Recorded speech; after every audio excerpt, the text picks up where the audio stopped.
Is anybody talking? All right, I have audio. You're Okay. talking. I was like, you're talking, that's for sure. Well, no, it was really quiet, so I didn't know if my audio was working or not. We were all We're going live right now. We should be live, right? Yep, we are live. The live stream is live. Okay. Awesome. Hello, everyone. Haven't seen you guys in so long. hello. All right.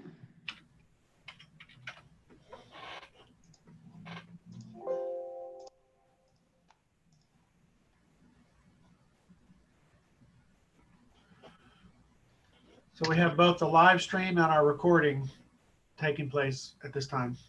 Okay. Got it. All right. Do we have everybody here? I don't see Dr. McDaniel, do I? I don't either. We're going to wait a few minutes then. Sounds good. All right, a few minutes.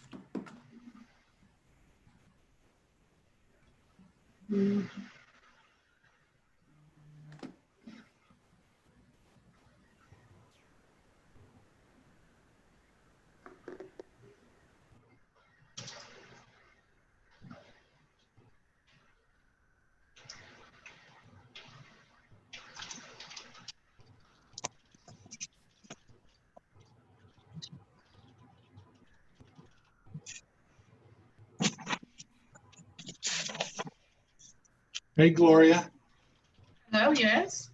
can you hear me okay? Yes, sir. I take it you can hear me as well. Sorry. Yeah.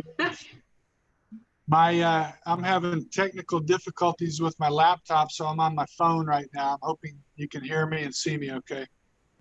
Yeah, so we're all on. Everybody can hear and see you. Okay, perfect. And I don't know if you've used your phone before, but if you swipe, you'll be able to see the gallery and see everyone. Okay, it looks like Dr. McDaniel, do you see? I think looks like everybody's here that needs to be here. I'm just counting. Got all the board members. Like a good amount of cabinets here. I don't see, is Jason on here? He is. There's Jason. All right. Okay, so are we ready to call it to order? We are so ready. All right, then I'm gonna call the board meeting to order. I appreciate everybody being here and community that's watching us. Before we get going too, Jessica, I just wanted to go ahead and let you kind of talk about the video conferencing and the importance of staying on our videos. If you don't mind doing that before we call roll. Yes, so all board members registered for this meeting to participate via teleconference. So we need to ensure that all board members keep their videos on for the meeting, please. And also I see that the chat function is enabled for this meeting. We need to refrain from using that as well, as it would be a record. Okay. I'm having technical difficulties. My video keeps going away, so I have to keep my video off. I think Craig, did you put him, because I had mentioned that, Craig, to maybe see if Mr. Henry needed to be listed as both. Did you reach out? Did you get that done for him?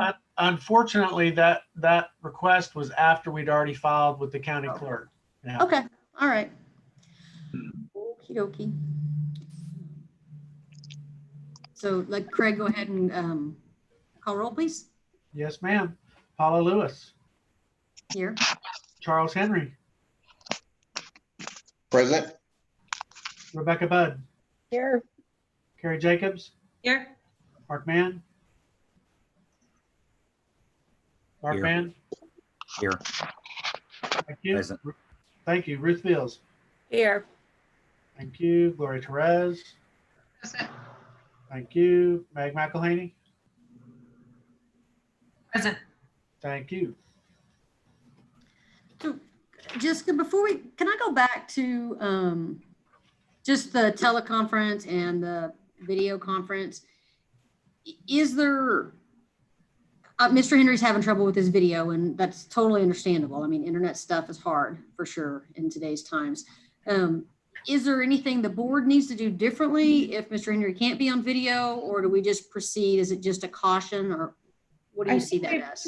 I think we proceed, but we need to determine by the next meeting, and I think a solution is to have Mr. Henry listed as a teleconference instead of video conference, because the Open Meeting Act is to protect the public to be able to see the board as they discuss and make decisions with public dollars and for public use. So if the video isn't going to work, I think we need to, going forward, switch him to teleconference. Mr. Henry, I assume you can hear me, but I can't be certain. Yes. So yeah, I think that would be our best bet going forward for future meetings that remain in this format, because it is not consistent with what is said on the agenda that you're going to attend via video. Okay, thank you for that clarification. So we'll move forward that way. Okay, so we only have basically special business. That's why it's a special meeting. So the only things we have today is first, I'm going to go ahead and recognize Dr. McDaniel. We have 2.01, 2.02, and 2.03. All of them have the potential to be an action item, but as we go through this, like, let's stick with 2.01 and let Dr. McDaniel present what it is that he's going to present with us, any recommendations. And then after he finishes with that, then we'll open it for discussion and questions amongst the board. If there is a motion to take action, we'll do that. Then we would move to 2.02. And again, Dr. McDaniel, Jason, whoever it is that's present their whole entire thing, save our questions and answers till he finishes that and move forward from there. That's how I'd like to see this move forward today, just so that we can all know where we're at. All right, Dr. McDaniel.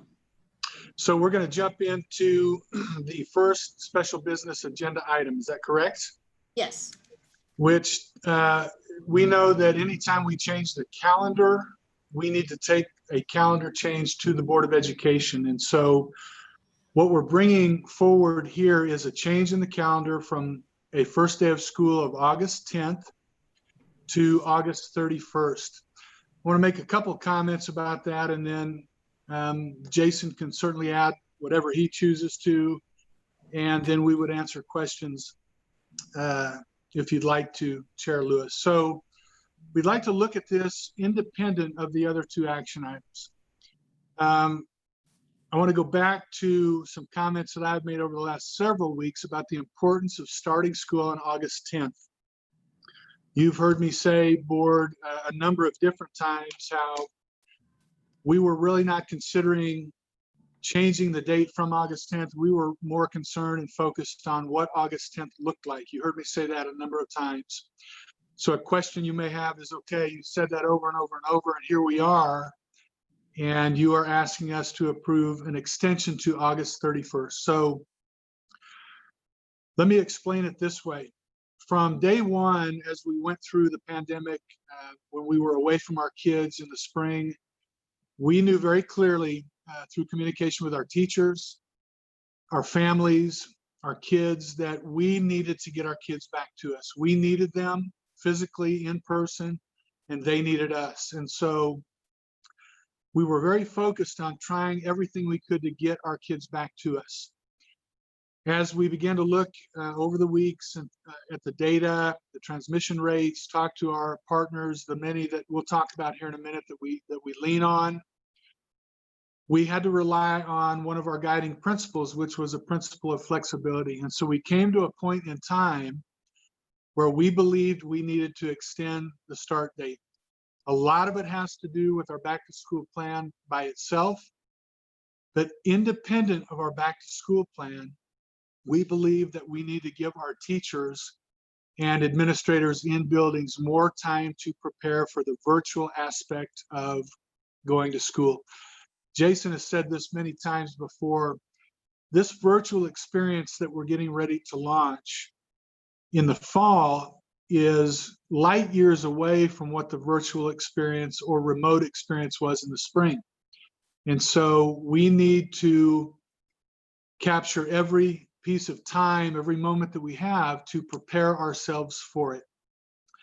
And so on the one hand, I maybe feel a sense or a need to apologize to this board for being so adamant about August 10th.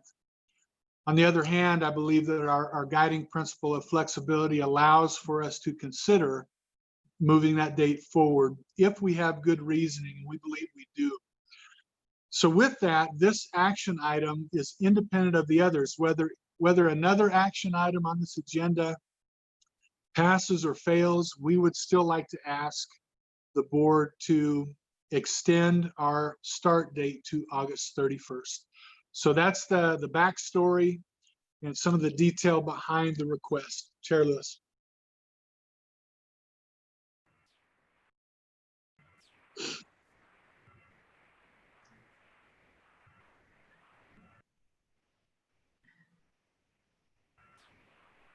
Chair Lewis, we can't hear you.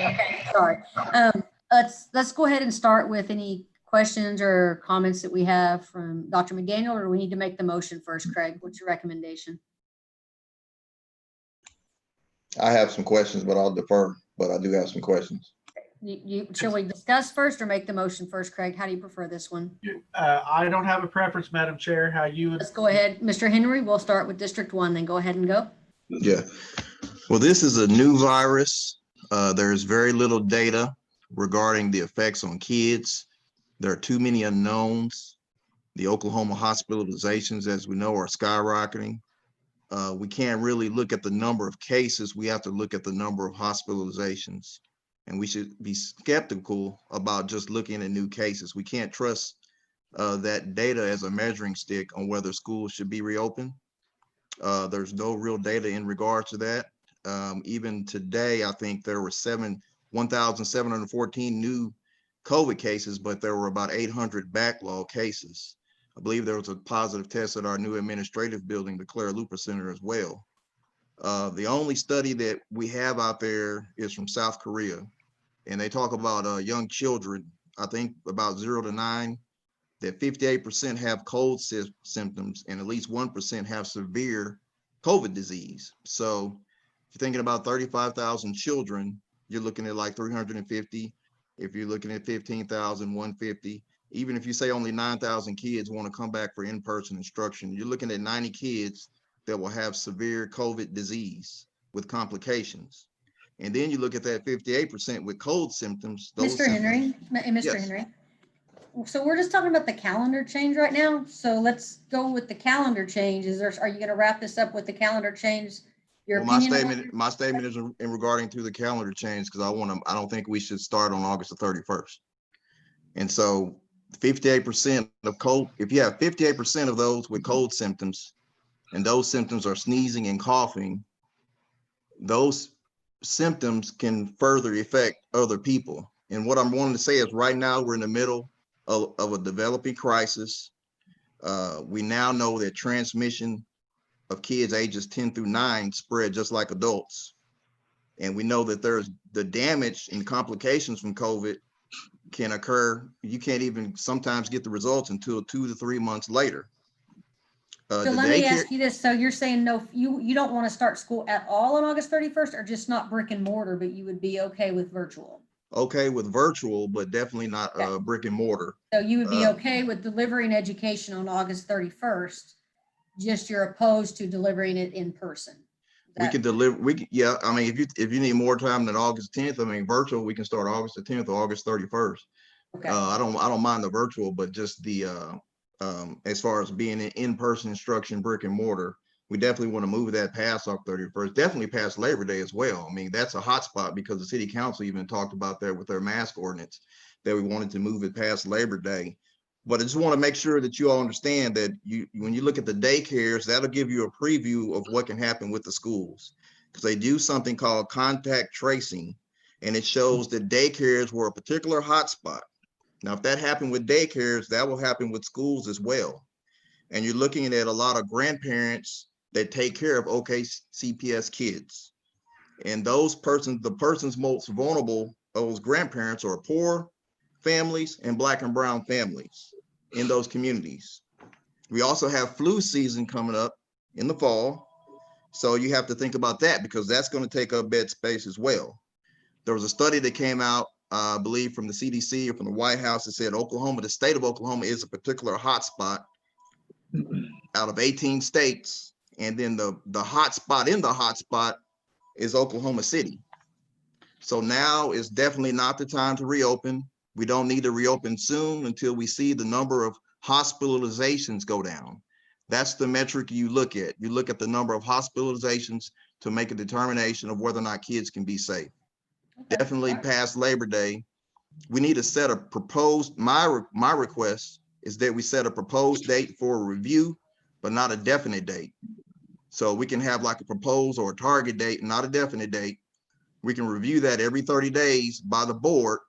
In the interim, I think the district should go to each and every classroom, separate the desk and chairs 6 feet apart, separate the teachers' desks 6 feet apart, and give an accurate head count of how many students can be in each class. Each class size is different. So it can be 5, it can be 10, 15, and we need to find out. Each board member, when no one's at the school, should go to those I'm schools. gonna have a point of order here for a second. Yeah. I'm Charles, almost I think you're finished. making really good points, but I I'm think a almost lot of that's finished. going to be covered later. So if the I'm- item is calendar, can we talk about calendar and just? I'm almost finished. I'm almost finished.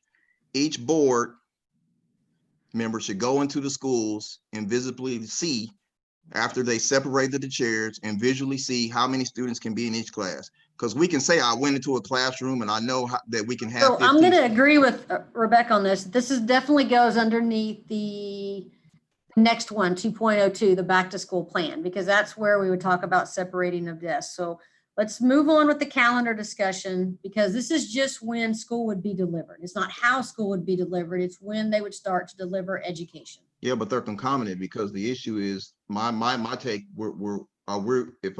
If I understand what we're doing right now, we're making the determination of whether or not we need to start in-person instruction. No, we're not. It's No. actually just like, it's not that. That's not it. So that is the district's back to school plan. This is just the date that the board says education will be delivered. Now, we don't know how it's going to be delivered, and that's where we get to talk about that in 2.02. This is just like literally like when summer school started and they did their virtual, that's this date. So it's not. Okay, I just want to be very clear that that's all that's all if we vote on anything like that, that's all we're Yes, voting. that's all I it don't is. wanna It's vote just, and say August 31st, and then we come back later and we can't discuss no, about whether or not. I mean, I understand that, but this is purely the calendar change of saying, and so then Dr. McDaniel, if he didn't feel like they could deliver virtual or whichever it is that we all come to agreement upon on August 31st, he would have to come back and ask basically to move that date again. So this is just moving the master calendar of when education will start to be delivered in some fashion from August 10th to August 31st. Is that correct, Dr. McDaniel? That's correct. Okay. Well, yeah, and I understand what you're saying, but my concern is we're going to start school August 31st, and I just want clarification that we're going to start virtual. Is your recommendation that we start virtual on August 31st? So That at is- this We're time, mixing- I'd we're like to mixing- interrupt. We're mixing up points. I want to move that we approve Call an the- August 31st start date. I'd like to We can move second. to the second. Okay. Does anybody want to have further discussion on the start date of delivering education, or shall we call for the vote and move to 2.02, because that's when the plan comes for how to deliver education on. So I do have a comment in response to Dr. McDaniel's opening statement. I think it's key that we do recognize the fact that in all plans, one of the tenets has been the flexibility, and to know that as time progresses and as information continues to become available, that we are going to be flexible and respond to the information.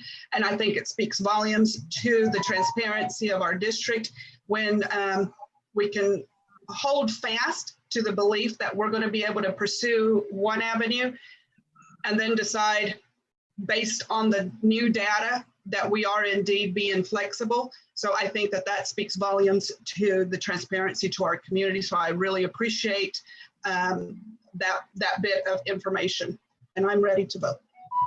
I have a quick question about the calendar. Yes.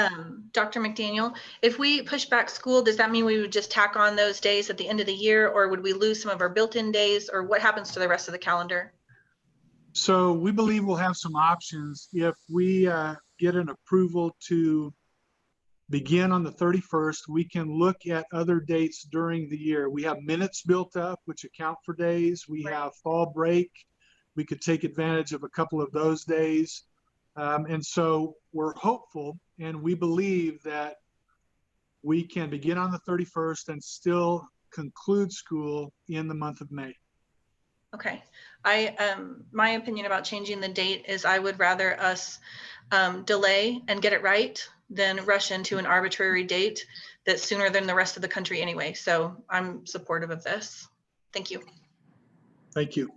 Paula, I'd like to add something. Yes. I'd like to Yes, say Ruth. first and foremost, thank you to the staff, Dr. McDaniel and the staff, because we are, taking precaution as we're moving forward.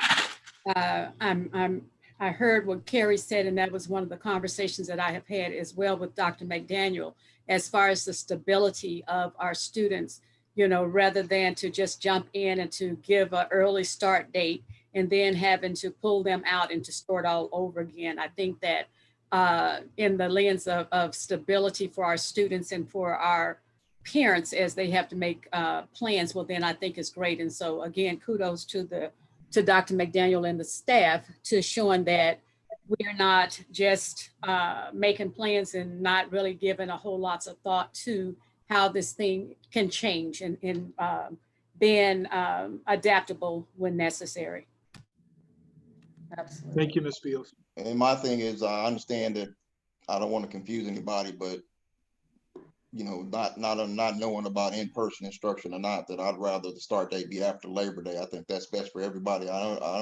We don't know whether or not that's virtual or in-person instruction until I guess the next item on the agenda, because I thought that the first item on the agenda was to discuss this, but that's my thing. I just, if you're going to start, I think we need to, I request we start after Labor Day, because I don't know right now whether it's you're recommending some type of in-person instruction or all virtual.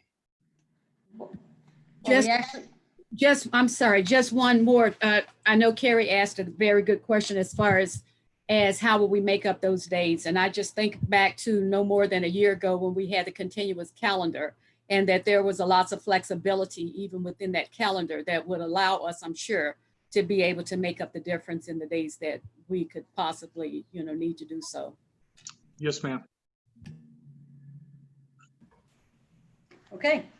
All right. So the vote, we have a first, we have a second. So we'll go ahead and call for the vote.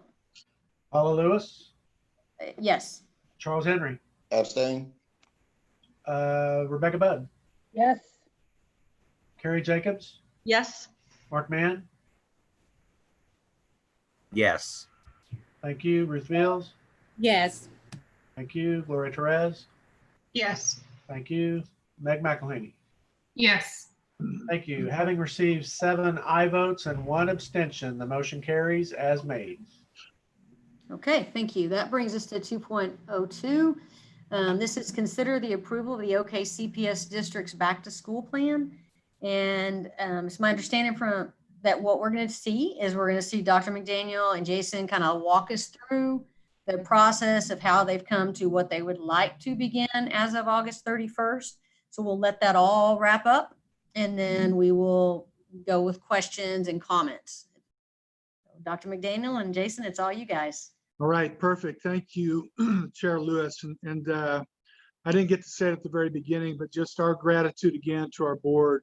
We know that you are taking comments and calls, and that you're wrestling with this right alongside us. And so thank you for your leadership and your guidance through this time. Jason and I are going to really have a conversation with you. I'm going to talk about process. And I want you to know very clearly that as a team, we believe very strongly in the process that we're using to get us to a recommendation to this board. So let me talk a little bit about that. Our purpose today for this item is twofold. One, it's to relate our recommendation for our back to school plan to our board. We would like for you to consider it, and then we would ask that you take action on it today.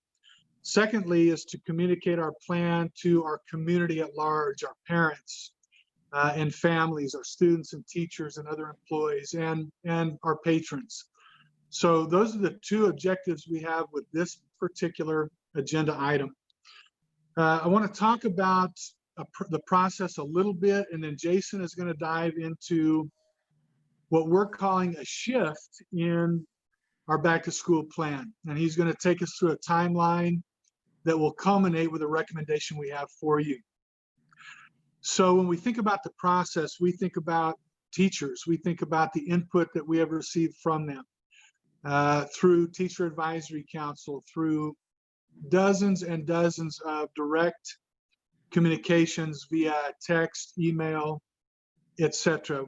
We think about our parents. I met yesterday with a fantastic group of parents and family members with our family advisory committee. We think about the Oklahoma City County Health Department and the multiple communications we've had. We share personnel who sit on a task force to talk about how do we open school. City leadership, the governor's office, Superintendent Hoffmeister and her staff, and of course our district leadership. We rely and lean heavily on all of these people as we're navigating through this pandemic. And so you can rest assured, I was listening intently to Mr. Henry kind of rattle off the detail and some of the facts and data, and we hear those things as well on a daily basis in multiple different venues. And so I think we're on the same page for the most part when it comes to safety of kids. So the other thing I want to talk about is how we make the decision from a guiding principle standpoint. Jason has talked about those. I want to really zero in on two again. One is decisions we make have everything to do with safety and welfare of kids, of employees, of families, of visitors. And so we have kept that in the forefront, and that's why we have shifted and changed along the way. The second guiding principle is the flexibility. We appreciate that from the board. We have taken advantage of the flexibility based upon the data that comes to us, based upon the conversations that we have. And so our process is sound, and as we trust in our process, we believe that while not a perfect plan, there is not a perfect plan out there to deal with this pandemic. We believe that our plan is going to be strong, and that, again, we can use our flexibility as we move through this over the next several weeks and months.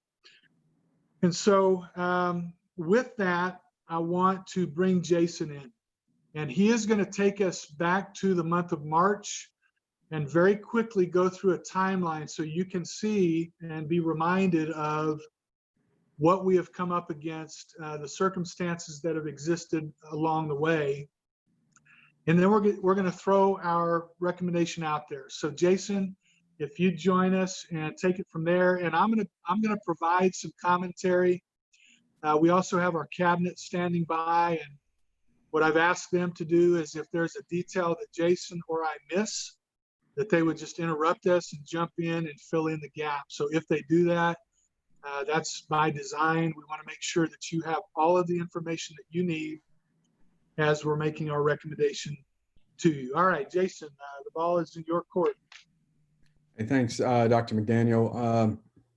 Chairperson Lewis, members of the board, I want to briefly just remind you of where we started, and that is going back to the middle of March, the Thursday before spring break, knowing that numbers were rising on that Thursday afternoon, and knowing that there had been cases by that time in Oklahoma and there were some concerns, we decided to dismiss school on the Friday prior to spring break.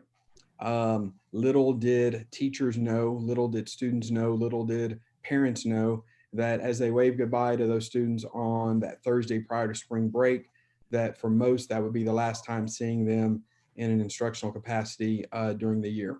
But it is very important to know that they had a chance to build relationships. They had, for those students who started the school year with us, 3/4 of the year built in, though it was a difficult last quarter and a challenging and new to all of us last quarter. We had 3/4 of preparation and relationship building to get to know our kids prior to the pandemic hitting. Obviously, right after spring break, I believe actually during the beginning of spring break, the Oklahoma State Department of Education gave a directive that all Oklahoma schools would close for at least 2 weeks due to COVID-19. Immediately after spring break, we began our grab and go meals because we wanted to continue to feed students when they would have been in school. And so we continue to provide meal distribution to our students. Before that week ended, the State Department of Education closed school buildings and required that distance learning be provided for the remainder of the 2019-2020 school year, which was obviously a shock to us all, but as teachers always do, teachers in Oklahoma City Public Schools adjusted and adapted and pivoted. And without, a preparation prior to spring break, started to then prepare for the continuous learning plan that would begin on April 6th. So we implemented our continuous learning plan throughout the month of April, culminating during the month of May. That also included professional development for over 3,000 employees in the area of resiliency and working with not only dealing with your own resiliency and trauma, but working with students of trauma and how to develop, institute, and encourage resiliency in ourselves and with our students, because we were just coming off one of the toughest quarters that most educators had ever experienced. We started our summer learning in first part of June. During the first part of June, we also obviously completed initial development of our recommendation that we presented to the board on June 29th. So we came in front of you on June 29th and presented a back to school plan that would discuss what we felt was our third option or our third leg of our plan after continuous learning, after summer, then our fall learning plan, and what would that look like. So on June 29th, we proposed that we keep with our start of August 10th, primarily because we wanted as much instructional time with students as we could get. The thought and the climate at late June was that we were still optimistic that things would get a little better. We very quickly, in a matter of a week's time, during that end of June, the last couple of days of June and the last few days of July, realized that it was not a temporary increase. Instead, we had what we'll call a spike, and I now understand has been described as a surge in cases. And school continued to creep closer. That August 10th date continued to creep closer as district leaders continued to prepare. And so on July 13th, literally just last Monday, we brought before the board a recommendation that was an extension of our original plan, and that was to increase and provide for additional safety for our students by implementing additional layers, which we had discussed back in June.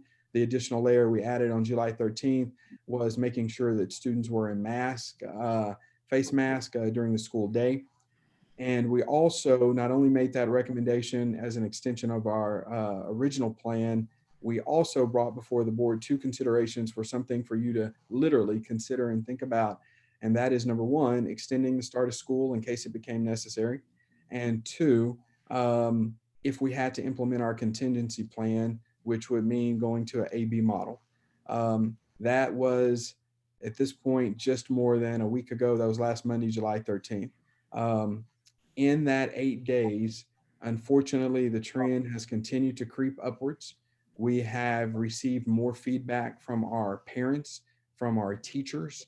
We have met in small groups. We have met with leaders of our teachers negotiating and bargaining unit. We have met with groups of parents, and we have obviously looked at the data and tried to become data informed when it comes to making our plan. As a result of that, here at 4 o'clock on July 21st, we cannot in good conscience continue to advocate obviously for a traditional return to school. As I believe several of you have stated, and several of you stated last week, and Mr. Henry put an exclamation point on today, the safest way to educate, as identified by the CDC, is virtually. And so we would propose starting the school year virtually, at least for the first 9 weeks. We would like to be able to evaluate it incrementally and be able to transition. We would obviously start to evaluate that and even start the transition if necessary prior to the end of the first 9 weeks, but we want to start the school year instructionally virtually. One of the reasons that we asked for the calendar to be item number 1, because it is extremely important that as we pivot and as we transition, that we prepare our students, our teachers, and our administrators for a full virtual option. So we would utilize, I've tried to give you a calendar and just a synopsis up to this point. Moving forward, we would continue our professional development, but we would utilize the additional 3 weeks to, number 1, have teacher development in the area of virtual learning and building instructional models based on virtual learning, teacher preparation, teacher planning. We need to use that time to develop and develop a plan by which and actually distribute devices as well as any other instructional material for students that they will need for virtual learning. We would possibly like to leave open the possibility of meeting with students in small groups in order to help prepare them for online learning. That would obviously depend on the health and safety aspect and the reopening phase that we were in as a state, as well as guidance from the State Department of Education. We would like to also use those 3 weeks to assess where our students are socially and emotionally and develop plans to provide services for those, as well as their academic readiness, ensure that we have contact information, and assure that our students have a readiness for remote learning. And so that is why we needed the approval for those 3 weeks, because we feel like with those 3 weeks, we can then work to address some of the items that differ between a traditional or a face-to-face start and a virtual start. So ultimately, our recommendation would be to give us approval to start to plan the school year virtually, and then to get to work the moment and second this meeting is over in developing what that will look like and the tenets of that virtual plan. Dr. McDaniel?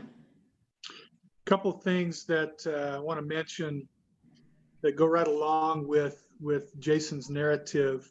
One, a lot of questions about how are we going to take care of the nutritional aspect of our kids. So summer feeding ends, I believe, July 24th. And so if we push out to August 31st, does that mean our kids are going to go a month without us having the ability to provide them breakfast and lunch? The answer is no.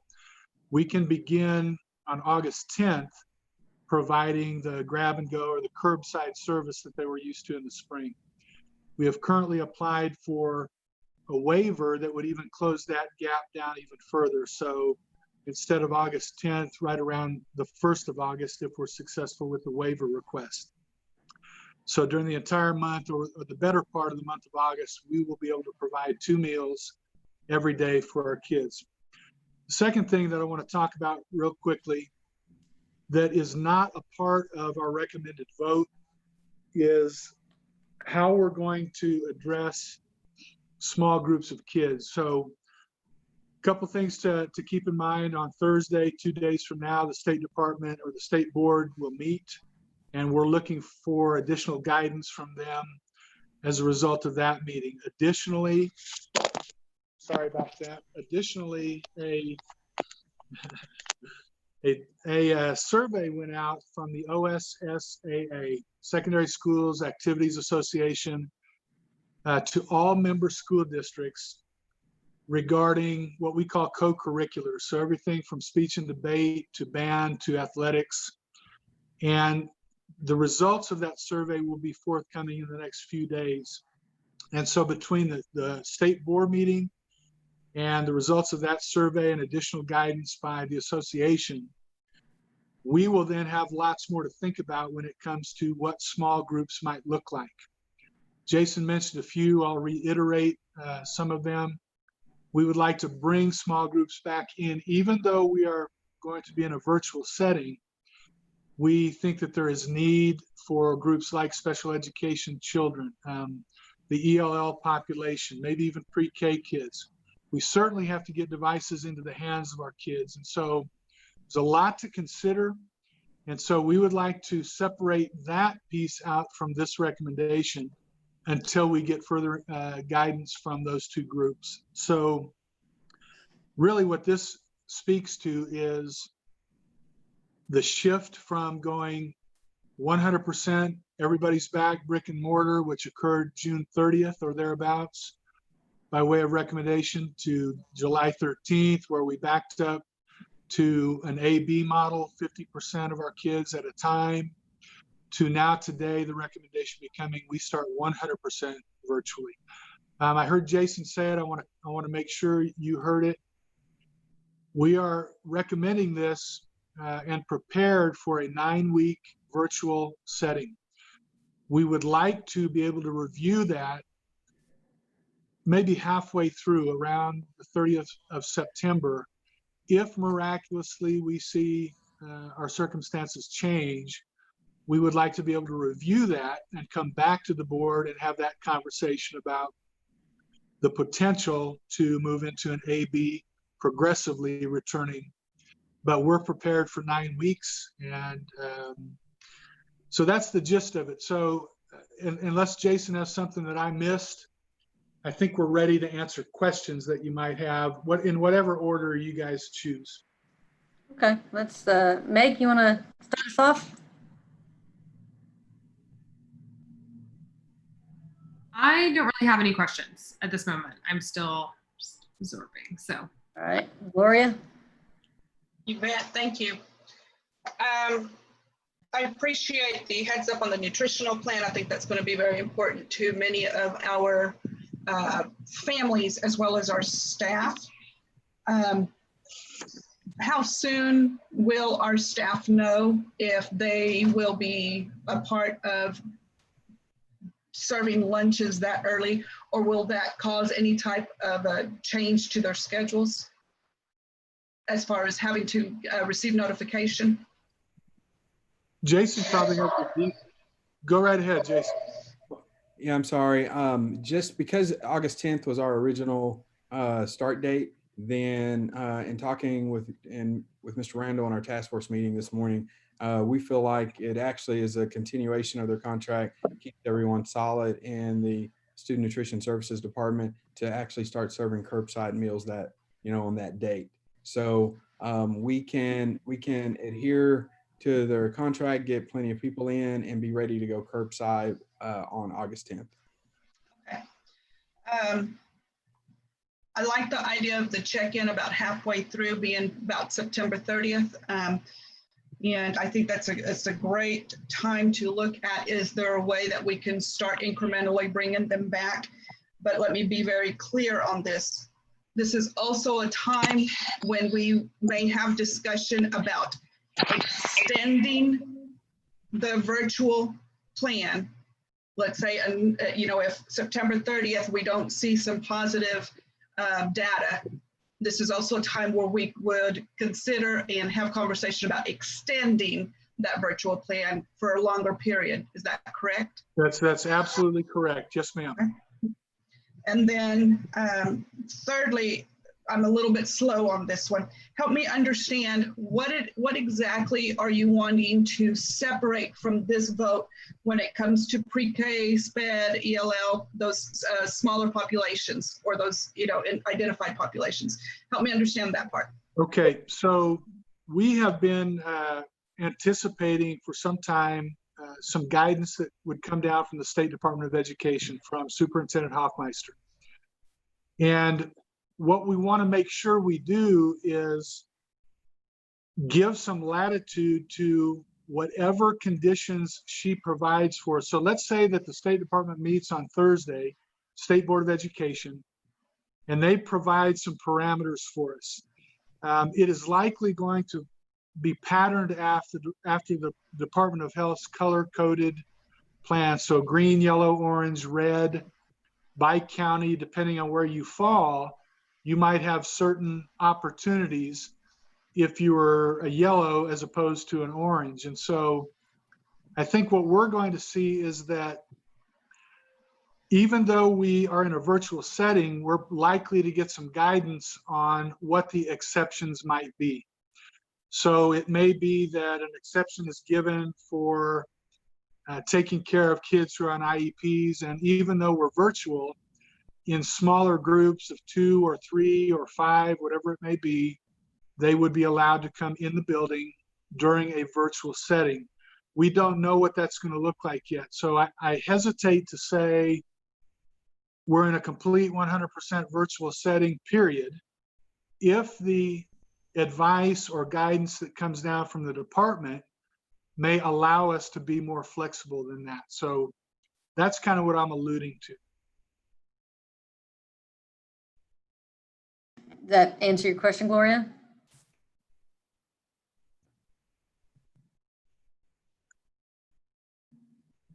I don't think she's talking. I can't hear you. Kind of, sorry. I'm such a tactile visual person that I need to kind of see what I don't want.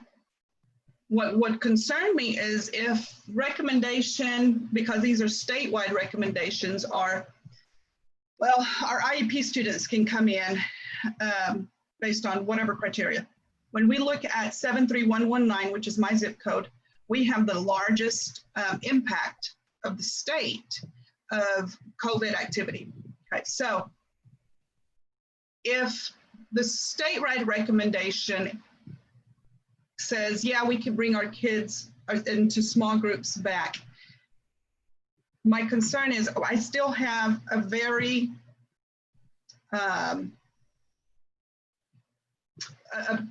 very tight population here. We have a lot of people here that are very likely exposed one way or another. So then bringing even a small group back in concerns me. For that small group, it also concerns me for the staff who are not a part of 73119 to be exposed and then it come back out to them. So I'm still a little bit concerned about what would bringing these small groups in look like if I'm supporting. I like the recommendation of us going virtual and revisiting. So holding those groups out, you're happy with that, because that means we would come back to that recommendation. He would bring that back to us on those small groups. So that's why he was pulling that out. Well, so let me see if I can answer it a different way. Okay. What we want is flexibility to serve our kids, those who have the greatest needs, and then also we're going to have kids who need to come to us for a variety of reasons. Maybe not the greatest needs, but they're going to need devices. They're going to need to understand how to learn remotely. So anytime we would have a small group in a building, it would still be with all the protocols in place. So face masks or face coverings, social distancing, small groups. We would continue to pay attention to what our director of health would say. This isn't just, lining kids up and say, okay, you 5 come. All right, you're done, next 5. We would be very thoughtful about who is coming into our building, what the circumstances would tell us at that time, and just trying to meet the needs of our kids. Great points, though. I mean, every point you made is a valid point.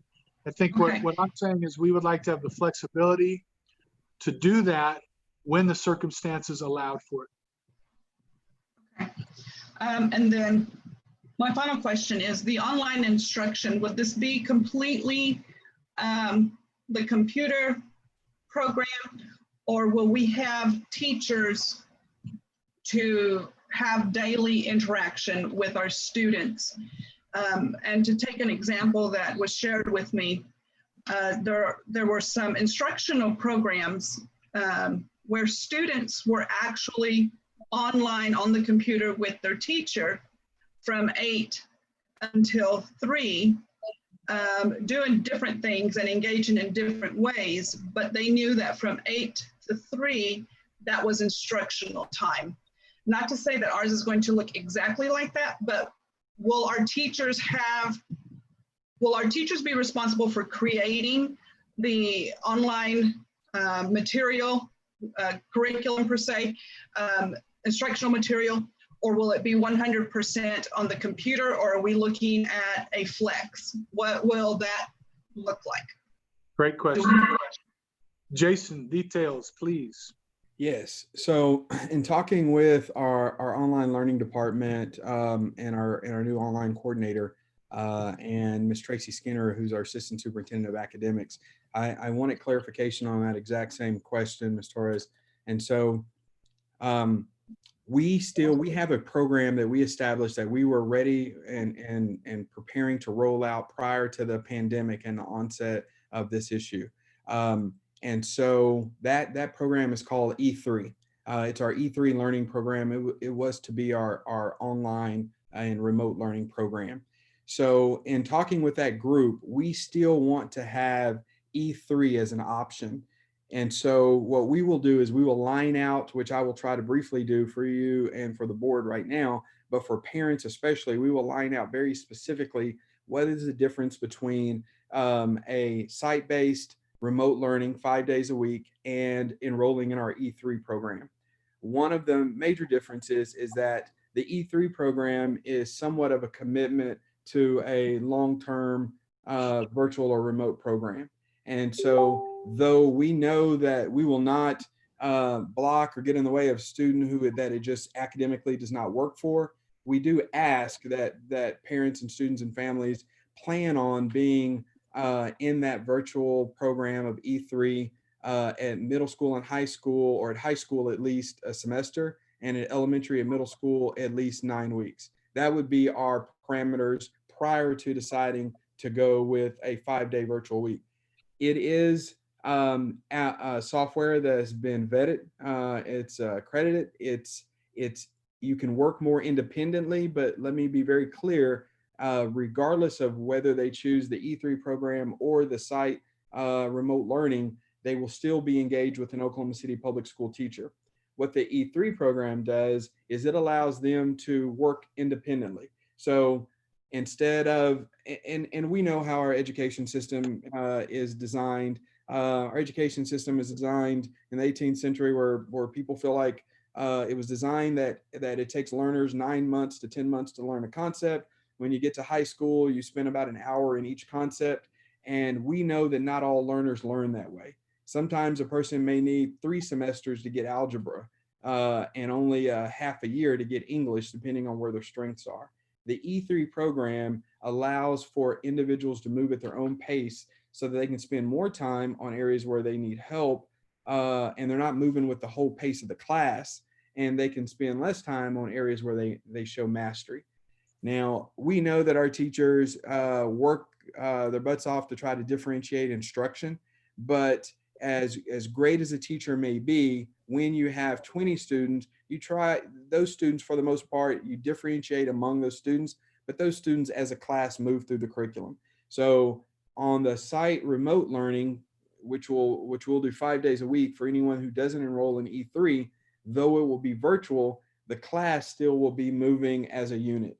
Now we, thankfully, because we have access to E3 and or the software that we've purchased, we can still give practice and reinforcement and enrichment opportunities to students. So we can pull out of the software, even our teachers, our regular teachers can pull out of the software and give additional assignments to reinforce or assignment to enrich. But for the most part, it is traditional learning done remotely. You're still working with the class. A lot of the interaction is a class as a whole. Whereas the E3 program is much more of a self-paced program. And I hesitate to use independent because independent makes it sound like without an instructor or teacher, but that's not the case. Independent in a sense that two kids who enroll in E3 English 3, one may zip through it a lot faster than the other. But 2 kids who are in E3, or excuse me, 2 kids who are just in English, junior level English at the site are going to move about at the same pace because they're with the class. So I hope I haven't done a disservice to explaining those two. Our goal is, while I give an overview of those programs, we had a team working as as late as 3:30 right before we got on the board meeting to continue to develop. We asked specifically to outline the differences so that parents and students can understand what the differences in the programs were. And that's what they're currently, they started this morning working on those and are currently working on those. Hopefully that somewhat answers your question to give you a visual of the difference between the two. Okay. So this is what I understood. If I have a teenager who can relatively be self-motivated, outside of mom telling them, they can enroll for the semester on the E3. If I, as a mom, recognize that my child, given to his own device, will remember on week 9 that he has to get weeks 1 through 8 done, then I can choose for him or her to go through the 5-day-a-week site-based virtual instruction. Correct?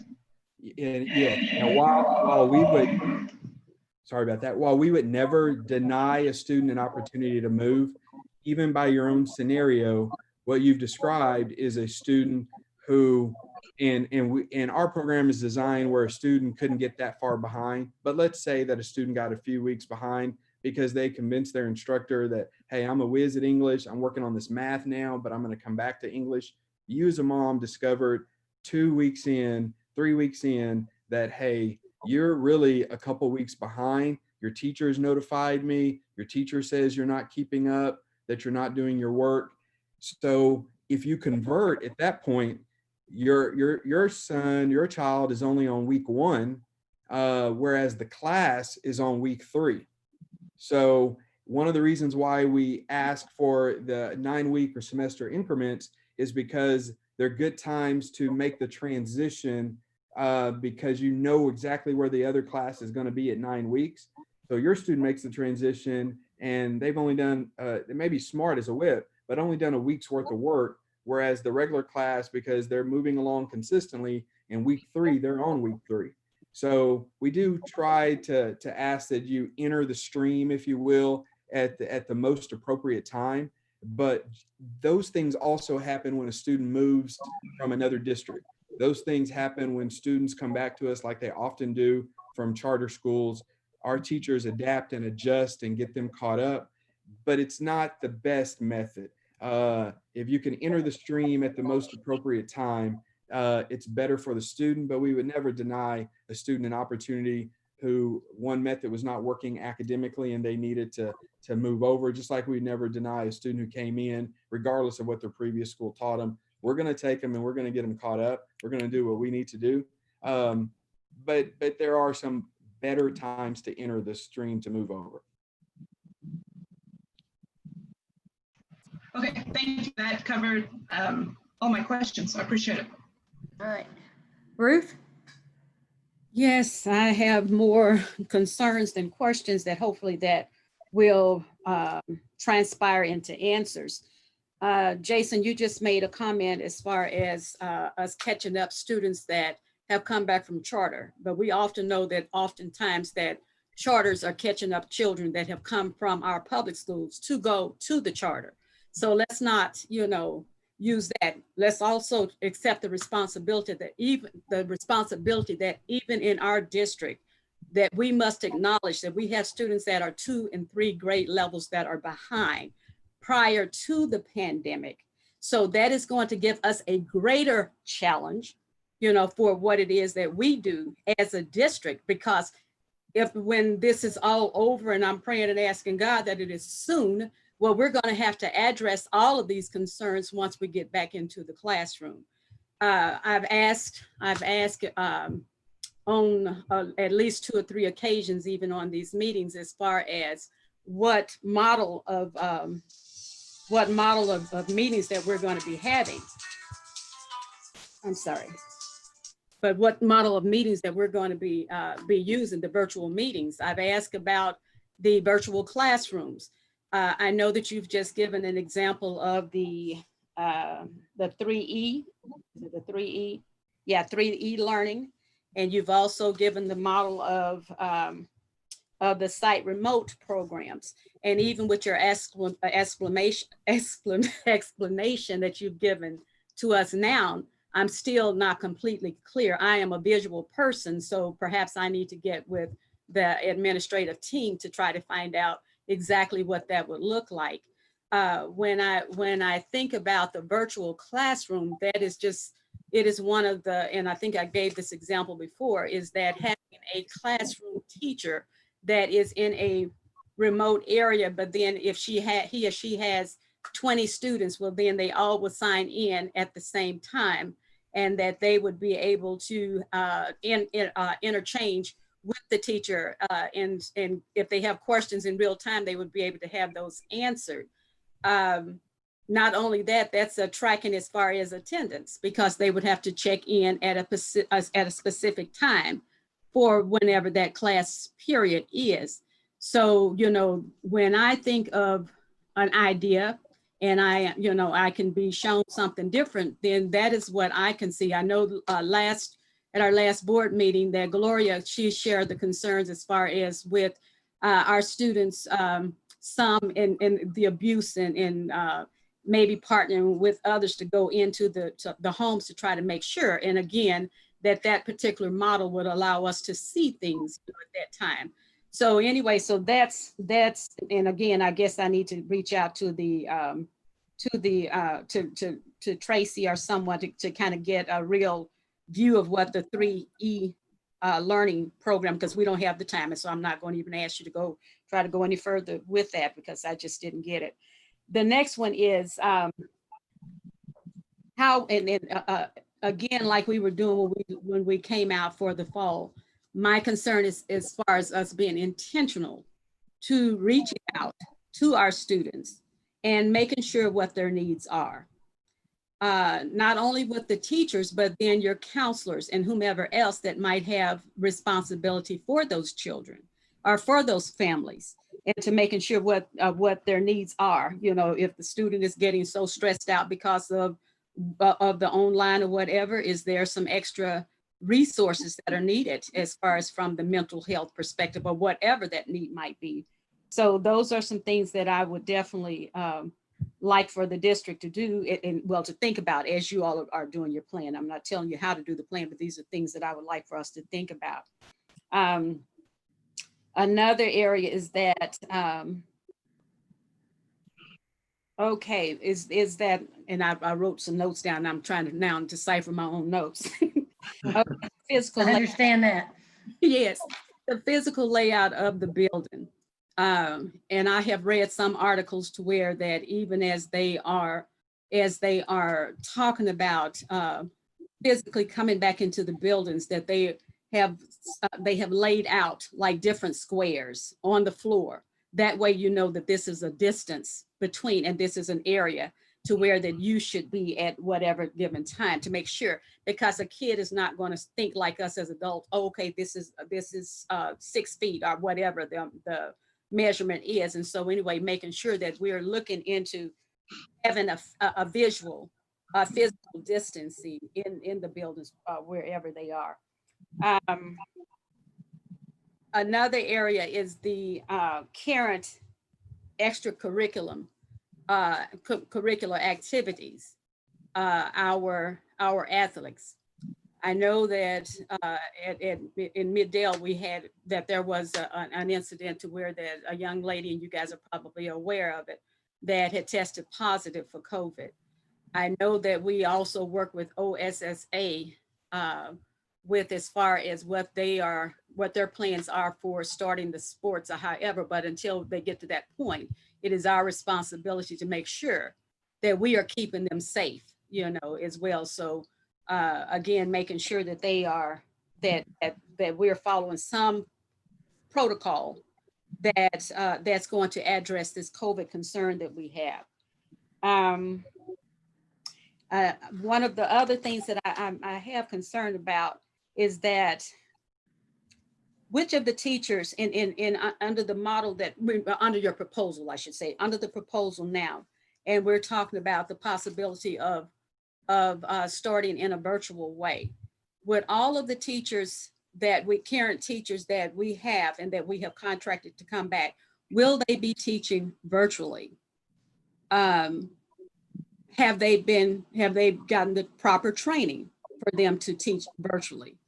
You know, I know people sometimes in my age group that, you know, it could be a very frightening situation. And I know that I'm sure, and my other board colleagues have received numerous concerns from different staff members, teachers in particular, about, you know, their fears for the classroom. And even I hear apprehension about even doing the virtual, you know, how are we gauging on, because we don't want to push them out either. And then we end up 2 years down the road with a teacher shortage because they were not included in the conversation. So, you know, making sure that they are on board and that they, you know, that if they're given that opportunity and they accept the opportunity to teach virtually, that they are given the proper tools that they need in order to be successful, so our children are successful. And the last one, I think the last one, is that the support staff, our support staff, have we worked on a plan for the support staff? What I mean by that, we have some support staff that maybe they're office staffs in each of the schools. So, you know, how many support staff people would that be? The bus drivers, you know, that if we're not going to be transporting students, well then, you know, what are we doing about that particular staff load? Are we having these conversations? And so that's where I am at this point. Dr. McDaniel, if I could just address a couple of those really quick, mainly because they're all great points and almost went down the agenda item of our task force meeting this morning. And so I do appreciate that, Ms. Bills, those thoughtful questions. Very quickly, and I think it's worth the time to do it briefly because it may answer the questions of even some other board members or those who may be watching this online or may watch this later. In understanding the difference between the learning models, we've already filmed one video, Ms. Bills, and that is what E3 looks like. That is, as we knew that was going to be an option even back for June 29th.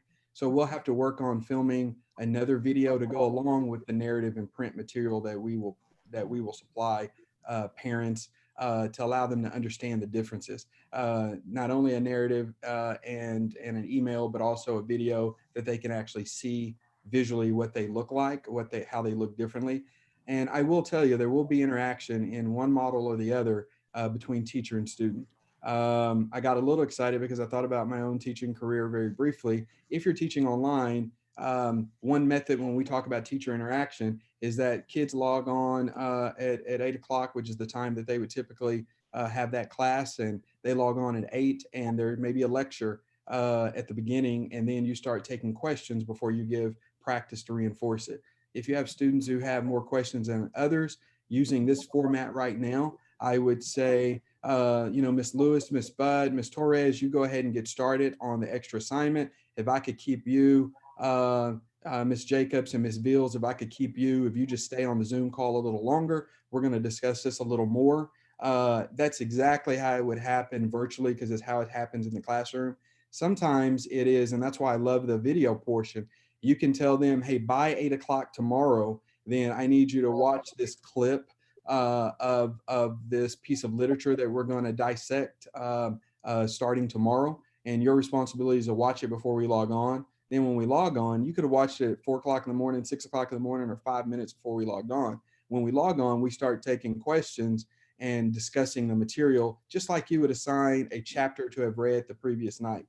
When individuals, it's obvious maybe they didn't do the assignment or maybe they're not up on it, you would still split them into small groups, and maybe some group would keep going and the other groups would say, hey, I need you to go back and review that. So this Zoom meeting type interaction and the software that we could use and the assignments that we could make and put in ahead of time in our learning management system really allows a lot of flexibility where there's going to be teacher interaction. But because lecture is not our preferred modality of teaching, it will not be sitting at a computer screen all day long, just watching the teacher. There will be various levels of engagement, just like there is in the classroom, So there will be offline time to complete an assignment, just like students are working independently at their desk. Now, let me ask you this. Would that be their teacher, and that would be the person that if they needed to reach out to outside of that particular time, that they would be able to speak to them, since that teacher is the one who is given this, delivering this assignment? Yes, ma'am. And if they sign up, if they're just doing the regular remote virtual, not only is it their teacher that they'll reach out to, but whenever we would transition back, it would actually be the teacher whose physical classroom they would walk into. Now, under the E3, those are for students who are preparing for long-term online. So they're teachers who are going to be teaching remotely. And so there's students who, at least for the semester or the 9 weeks, are not preparing to walk back in class. They want the model, the E3 model. But for all of our students, which will be the majority of our students, they will reach out to the same teacher whose class they will walk in. And so we do feel like that actually jumps me to one of your points on preparation. That's the very reason why we need the 3 weeks. For whatever reason, as a social studies teacher, I think of that quote, 1 if by land, 2 if by sea. When we had an option, we really asked students and teachers, are you 1 by land or 2 by sea? What's your preferred? And obviously you're not going to choose the one that you don't feel like you can do your very best. Well, unfortunately, the pandemic is forcing us to go all virtual for the safety of our kids, and rightfully so. But now we have individuals who may have not been, just like you outlined, as comfortable with virtual, so they never would have chose the virtual route, both students and teachers. That's why we need the additional 3 weeks, because now we're going to ask individuals who are not in their comfort zone to get in this particular comfort zone and start teaching. May I just add another element to that? Is to the parents, because this is going to also give that parent, put them in a discomfort zone.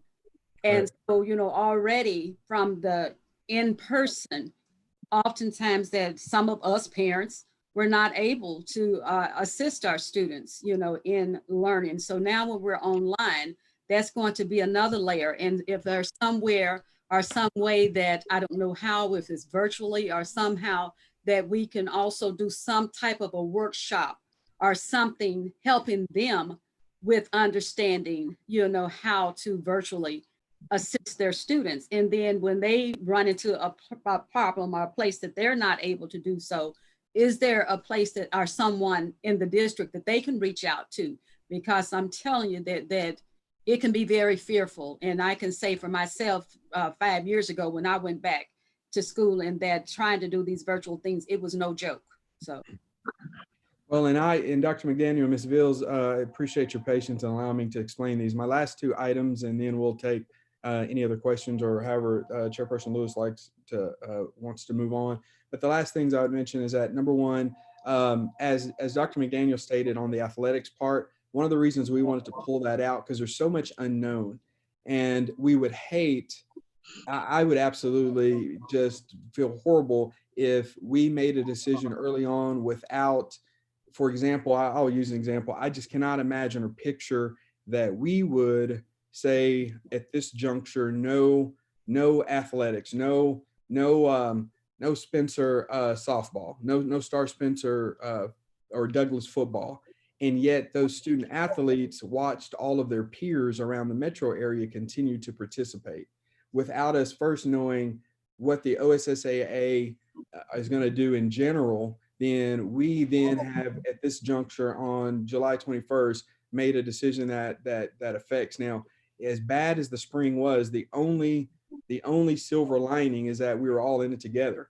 Everyone was out of school. All activities were closed. I think what the point we were making with athletics is that while there's still an unknown, and while we still have organizations who have yet to weigh in, we would hate to deprive on this date, this early, the option, our students of certain options that other students would continue to have the options of. And then, well, I think it's great for us to have options, but I also want to have a plan.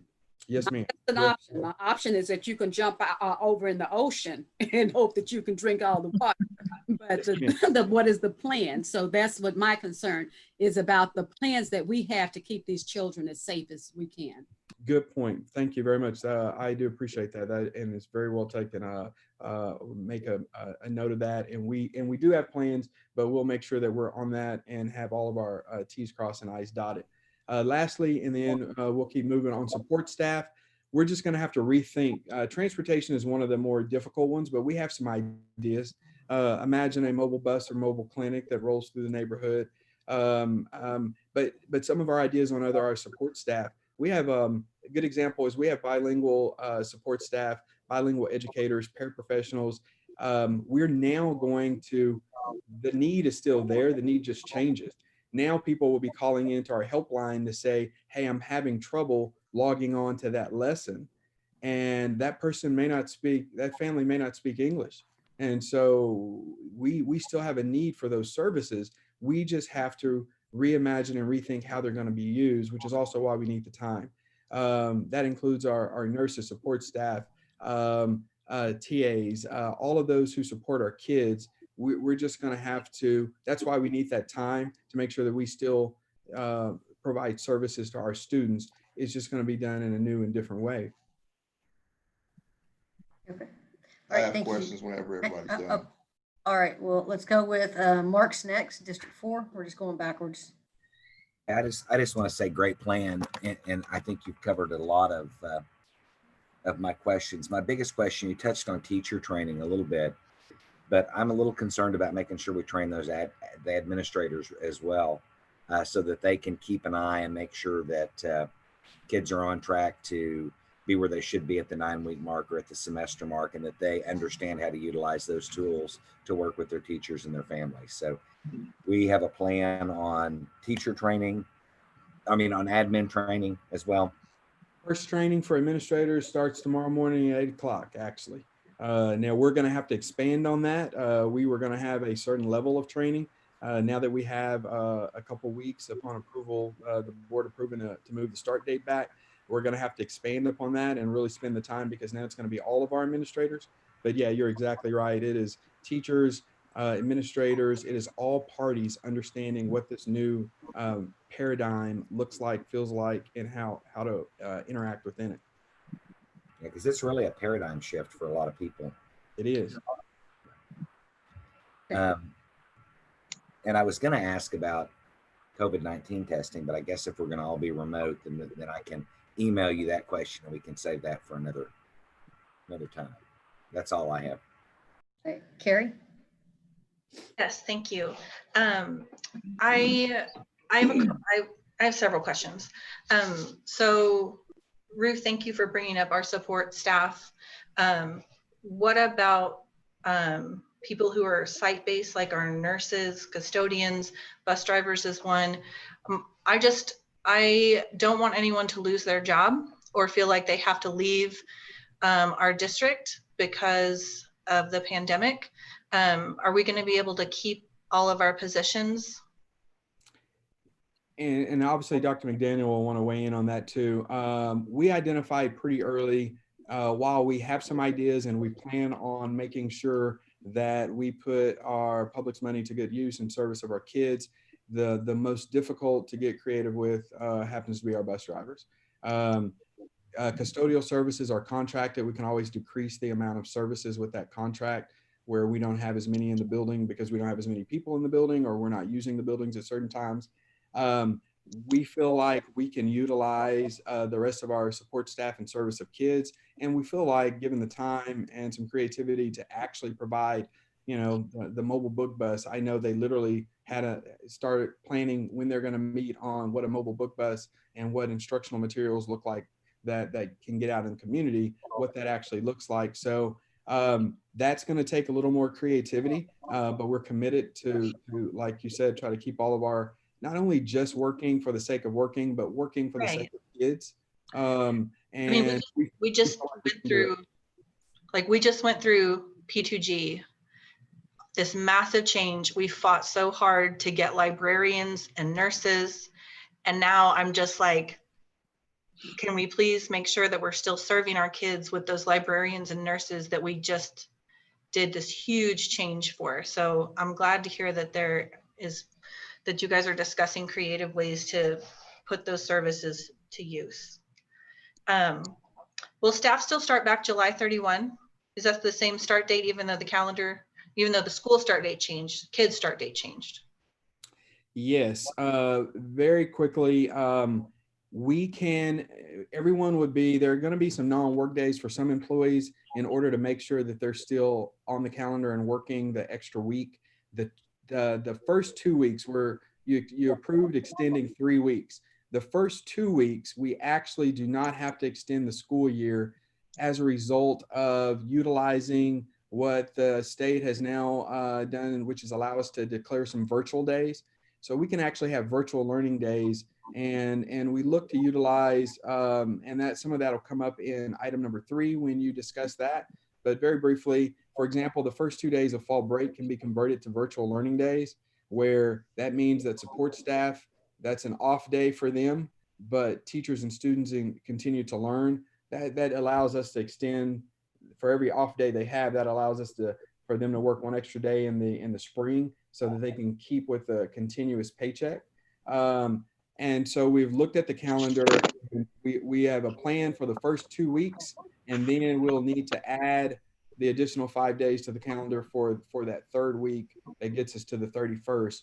But everyone should keep with a continuous paycheck, and everyone will start preparing for this, for, like Mr. Mann said, this paradigm shift. And we've evaluated that yesterday and today. We still feel like we're in pretty good shape. We'll make sure we go through every employee group to see if any changes need to be made. But so far, it's come up, thumbs up, that our plan will work to make sure that they get paid and stay continuously employed. So one thing that, and Ms. Fields brought it up also, was that this is such a big shift for everyone, including our families. So we've talked about teacher training. We've talked about admin training. Are we going to have specific training for our families and students where we're like, is someone going to help me as a mom of an elementary kid and a middle school kid know what on earth it is that I'm going to be doing this fall? Are there going to be family trainings or something like that to help our families navigate this? So going back to that, using the historical quote, 1 by land, 2 by sea, obviously when parents were going to choose that E3 option, and we'll still have parents that choose the E3 option, there is a certain threshold that we kind of expected parents and families in order to be ready to engage in online learning. So we had a model by which we need to fill in the gaps and communicate with those parents.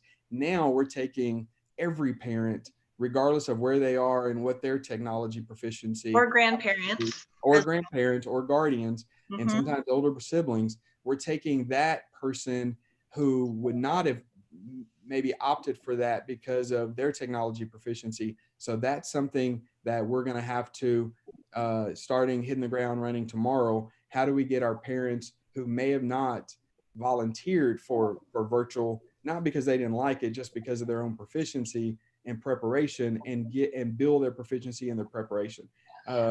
So that is one of the items. Again, another reason for the pushback, because we have a lot of groups that we have to get up to speed really quickly. I would like to see, I hope that we see some very deliberate public planning for our families to be able to do this. I don't want someone to throw a laptop and a hotspot at me and tell me have at it. Okay. One thing that we talk about so often is building relationships. What is our plan to help teachers build relationships remotely? I mean, it was such a different situation, just like you talked about earlier. At the end of the year, kids already know all their teachers, they know each other. What's the plan to build relationships with those kiddos now? Are we meet the teacher night, what's our plan for that? So Ms. Jacobs, what we did is there were reasons why virtual, we talked about our guiding principles. You had this really, these large areas, and that's health and safety of kids and then the learning of kids. We knew there are certain reasons why kids need to be back in school. Number one, reporting of child abuse. Educators are the number one reporters. We also have some mechanisms to meet their social emotional needs.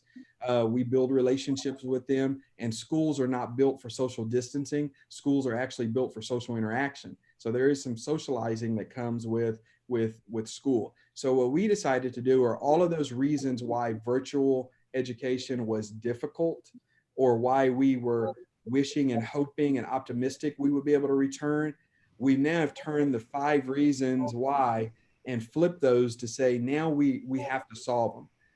Yes, they're one of the reasons why we wanted to go back, so they could build relationships. But now that that's no longer feasible and safe for kids and practical, how do we now build relationships virtually? How do you build a week before school starts? Let's have a meet the teacher online. How do you build that get to know your teacher, where a teacher actually shares personal stuff, or here's who I am? They make videos. And so some of those, that's what we have to develop. We have to flip those 5 reasons on their head and say, now what's the virtual solution to that? And I'll be totally honest. I remember in just having a brief conversation and comment, Mr. Henry says, we got to figure it out. I mean, I was going through the difficulties of virtual, and he was like, we got to figure it out. And he's exactly right. We can't just chalk them up and say, well, it's not easy, or it's too hard. We just are going to figure out, what does it look like virtually? And we figured out a lot of things virtually in our society. So surely we can, given the time. Teachers solve problems all the time. And if I had to put it in the hands of any other profession to be my MacGyvers and my problem solvers, it would definitely be the teachers and the teachers of Oklahoma City Public Schools. So we'll figure it out, but we're going to have to come up with the virtual way to do that. And I've already heard some great ideas from teachers and educators. So will our teachers and admin be working from home? Oh, great question. I just want to point out that we lost a teacher in Arizona during summer school because they were providing virtual learning together. They were working in a class. There were 3 teachers working in a classroom together in Arizona. They all caught COVID, and one of them died. I just want to make sure that we're not requiring our teachers to come, or our whoever, unnecessarily to a campus and putting them in danger when we know that that's not a good idea. Just to be, in my view, making sure that people are doing what they're supposed to be doing when we know that teachers are doing what they're supposed to be doing. Yeah, I do think it's anytime we would bring teachers back to the building, I think we need to heavily discourage during this time any gatherings. My own favorite cousin just sent me a link to his YouTube video as a PE teacher, where they filmed some of their virtual lessons, and there's 3 of them doing the exercises, the PE exercises and instruction. And I kind of cringed because I thought of that same example. And I thought, why are all 3 of you in this room doing these exercises? Why can't just one of you do the video, or you do 3 independent videos? So even as teachers are collaborative by nature, and they're social creatures as well. Anytime they come back to school for an instructional reason, we really have to discourage, and administrators have to enforce, as much as you want to see your colleagues and you hadn't seen them, you cannot gather, you cannot hang. You're there for instructional purposes. And as much as you want to see your colleagues, it is just not safe to gather in the lounge or in the hallway and chat and catch up. We're just going to have to stay on top of make sure our adults socially distance as well. So are we expecting them to work from their rooms, or are we expecting them to work from home, or are we expecting them to choose? As of right now, this is not the identical nature of the shutdown where we were told by the state to have no one in the building. We may very well reach that point. That's important to know, where even if we wanted to, we could not allow teachers in buildings. But right now, we've had teachers request, and we still think their instructional materials and their instructional environment is at the school. And so I would foresee in a lot of situations teachers utilizing the classrooms at times. So we haven't ruled that out. Okay, I just shut down the schools. I hope that we would give them the option, because there are some teachers who will opt to not work for us because they'll want to go somewhere fully virtual. So I hope that we give them the choice for teachers who have you know, who are receiving chemo or whatever their situation may be, that they are allowed to work remotely if they need to. Can you talk about costs? What is our budget look like starting up this year versus any other year? Are we whole? Like, how are we paying for our online curriculum and online stuff? Is that come out even? Is it a wash? Dr. McDaniel, I'm definitely leaving the money part up to you. Well, as you all know, we received a sizable chunk of CARES money, the stimulus we refer to as CARES money. And so anything that relates to COVID, we can tag that to CARES money. And so to date, we are what you would call whole. In other words, the needs that have existed to date, we have been able to take care of with CARES money. Now, there is an end to that. The longer that the COVID pandemic goes on, the more we're going to have to tap into our funds, which then would result in carryover funds outside of our budget. And so now we're still in the game with other agencies, entities, as far as grant money, other stimulus. We have had great conversations with the city about how can we use or tap into CARES money that's been provided to them. So we're still having conversations far and wide about additional funding. So we're hopeful that those conversations continue, and we're hopeful that COVID dies down and ceases very quickly. But as of now, the CARES money has provided those things that we have that are COVID related. And we have enough devices and hotspots, right? That's my memory from the spring. We have a one-to-one initiative, and we've already ordered and have started receiving devices. And so we will have a device in the hands of every student, whether it's an iPad for the little ones or a Chromebook for the older ones. And we have closed the gap almost entirely, still working on that for connectivity. So this is not going to be a repeat of the spring, thankfully. Again, we did a great job in the spring with 12 days notice. Sure. But we identified substantial gaps in devices and in connectivity. And in training, to be honest with you. And so we have addressed those very aggressively, and we believe we're in a good place right now. We selected, I know that we had talked about, and I'm sorry, forgive me if I've forgotten. We talked about looking for a provider for our youngest learners. You guys were still debating that. Have you identified that or coming closer? What's the status of that? And I apologize if I've missed that. No, thank you. We have identified a provider for online. We will use the curriculum and lessons from Florida Virtual that can be accessed on the iPads that we will provide kids pre-K through 2. Now, pre-K, it is still not appropriate to utilize a provider where there is any level of independent work at all. So the E3, whether it's E3 or whether it's the on-site remote for pre-K, is going to look very similar. It's gonna have to be interaction with the early childhood teachers, the pre-K teachers directly with their students, and a lot of that's also going to be some parent coaching on how do you get students on, how do they access the device. And so that one is going to be interaction between our teachers. That's how they prefer it. They're writing the lessons, they're providing the models. They feel like they are the experts. And so our early childhood educators and our pre-K teachers will be engaging with them. There's not a curriculum that we're using. They are developing it and will continue to develop and implement it. Florida Virtual will use from K to 5, and Edgenuity we will use from 6 to 12. Okay, so middle schools will have both. Middle schools will have both. We did not want to. We were not really satisfied with some of the 5th grade options. We were satisfied with Florida Virtual. While we hated to split we still try to obviously keep our 5th and 6th graders insulated but not isolated. And so even instructionally and physically in the buildings, we always like to make that a transition year. And so 5th grade would be on Florida Virtual, 6th grade would hit the beginning of Edgenuity. And so there will be both pieces of software utilized as resources in the middle school building. For the in-person things that you guys are considering, and thank you for answering my questions. I appreciate this time.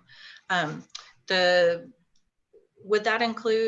include also counselors or social workers that need to have that like face-to-face contact? Will they be doing those things virtually where you have I know our counselors do sometimes groups or siblings or that kind of thing. How is that going to look? Counselors, social workers, psychometrists, as far as testing, all of that's going to have to take place virtually. One of the reasons why we wanted to also leave open the option, depending on where we are on measures of health and safety in the community in our county, because psychometrists still have to test in a sense. There's some that really need to happen in person. There's only so much you can do virtually. While some counselors will be great at virtual interaction, some counselors will want at least times where they feel like I worry about this student. I may need to put eyes on that student. And so they need to figure out how do I do that? Especially if the student is not necessarily being as forthcoming from the environment where they are, but the counselor worries about the social, emotional, or physical well-being of that student. Those are just some of those services that we're going to provide, and we're going to have more parent interaction and home interaction than we've ever had, because that's where the students are. That's where they are, and that's where we have to meet them one way or another. What about our AWOL kids? What happens if kids just do not log on for an extended period of time? So we have attendance specialists now who normally utilize their time for kids who are truant. So one, their jobs will switch, because truancy will now mean that, wait, you hadn't logged on, you hadn't been on the computer. I get on the screen and there's two people missing. So it's no longer you haven't come to school, no one's seen you, we've called home. It is you haven't logged on. You haven't logged on, you haven't participated, what's going on? Are you having device trouble? Are you having other trouble? Sadly, I so wish it was not the case, but there will be some of our students who move from couch to couch. And we worry about those students. Do you have a place to stay? Do you have enough to eat? Sometimes they just had to pack their Chromebook and whatever clothes they could, and they're moving on a daily or weekly basis. Our counselors, social workers, attendance specialists, all of them, that's how they identify those kids, by reaching out. Our administrators also are going to have to follow up, similar to how they would a kid who's not fully participating in class. They're going to have those conversations of, you're not fully participating in class, what else is going on? And so their jobs, assistant principals, they're going to have to be following up with who's participating and who's not, and providing any help they need or services or gaps that are there. So their jobs just change, but it's very similar to kids who aren't engaged. I do feel that virtual is our safest bet, but I am worried about those kids. So I'm the OSSAA stuff.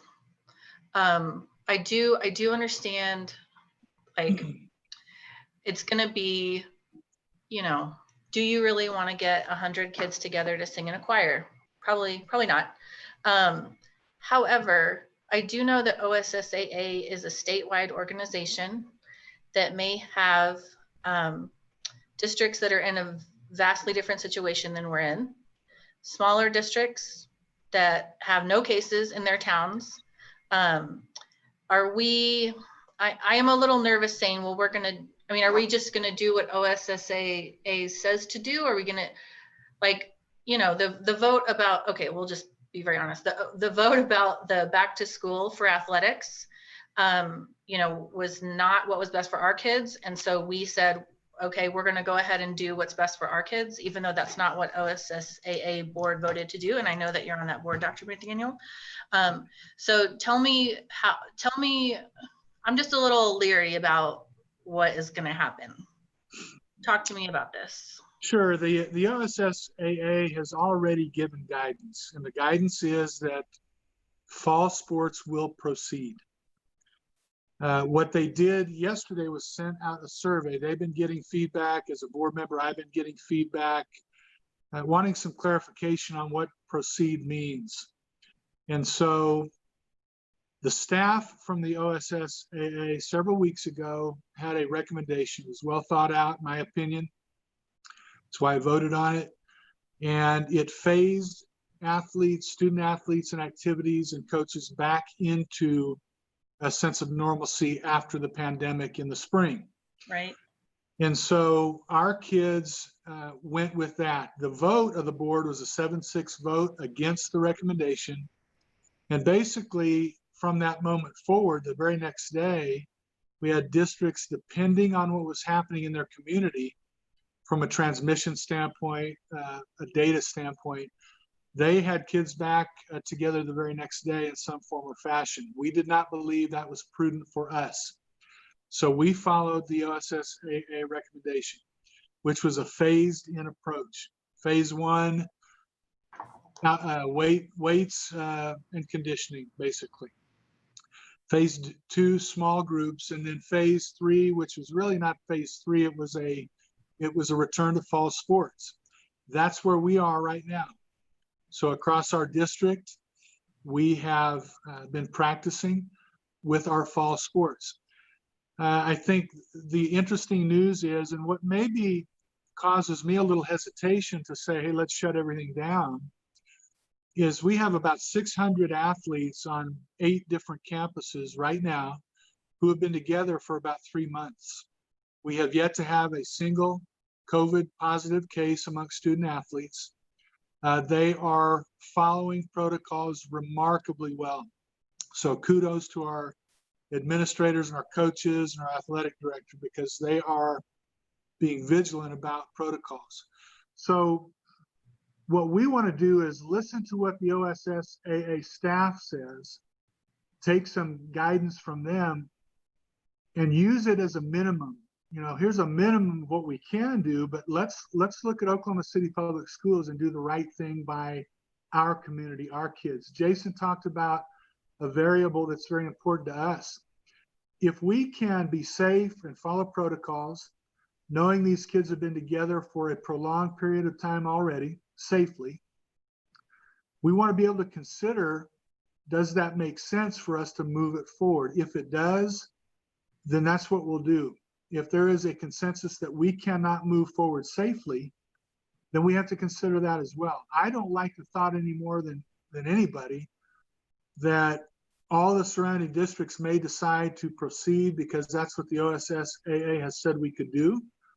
And they make that decision, and then our kids are sitting on the couch watching the highlights from Friday Night Football or watching the marching band march everywhere around us, but they can't. Now, we're not going to do it because somebody else is doing it. We're going to do it because we believe it's safe. And we want to wait until we get further information about what that safety looks like.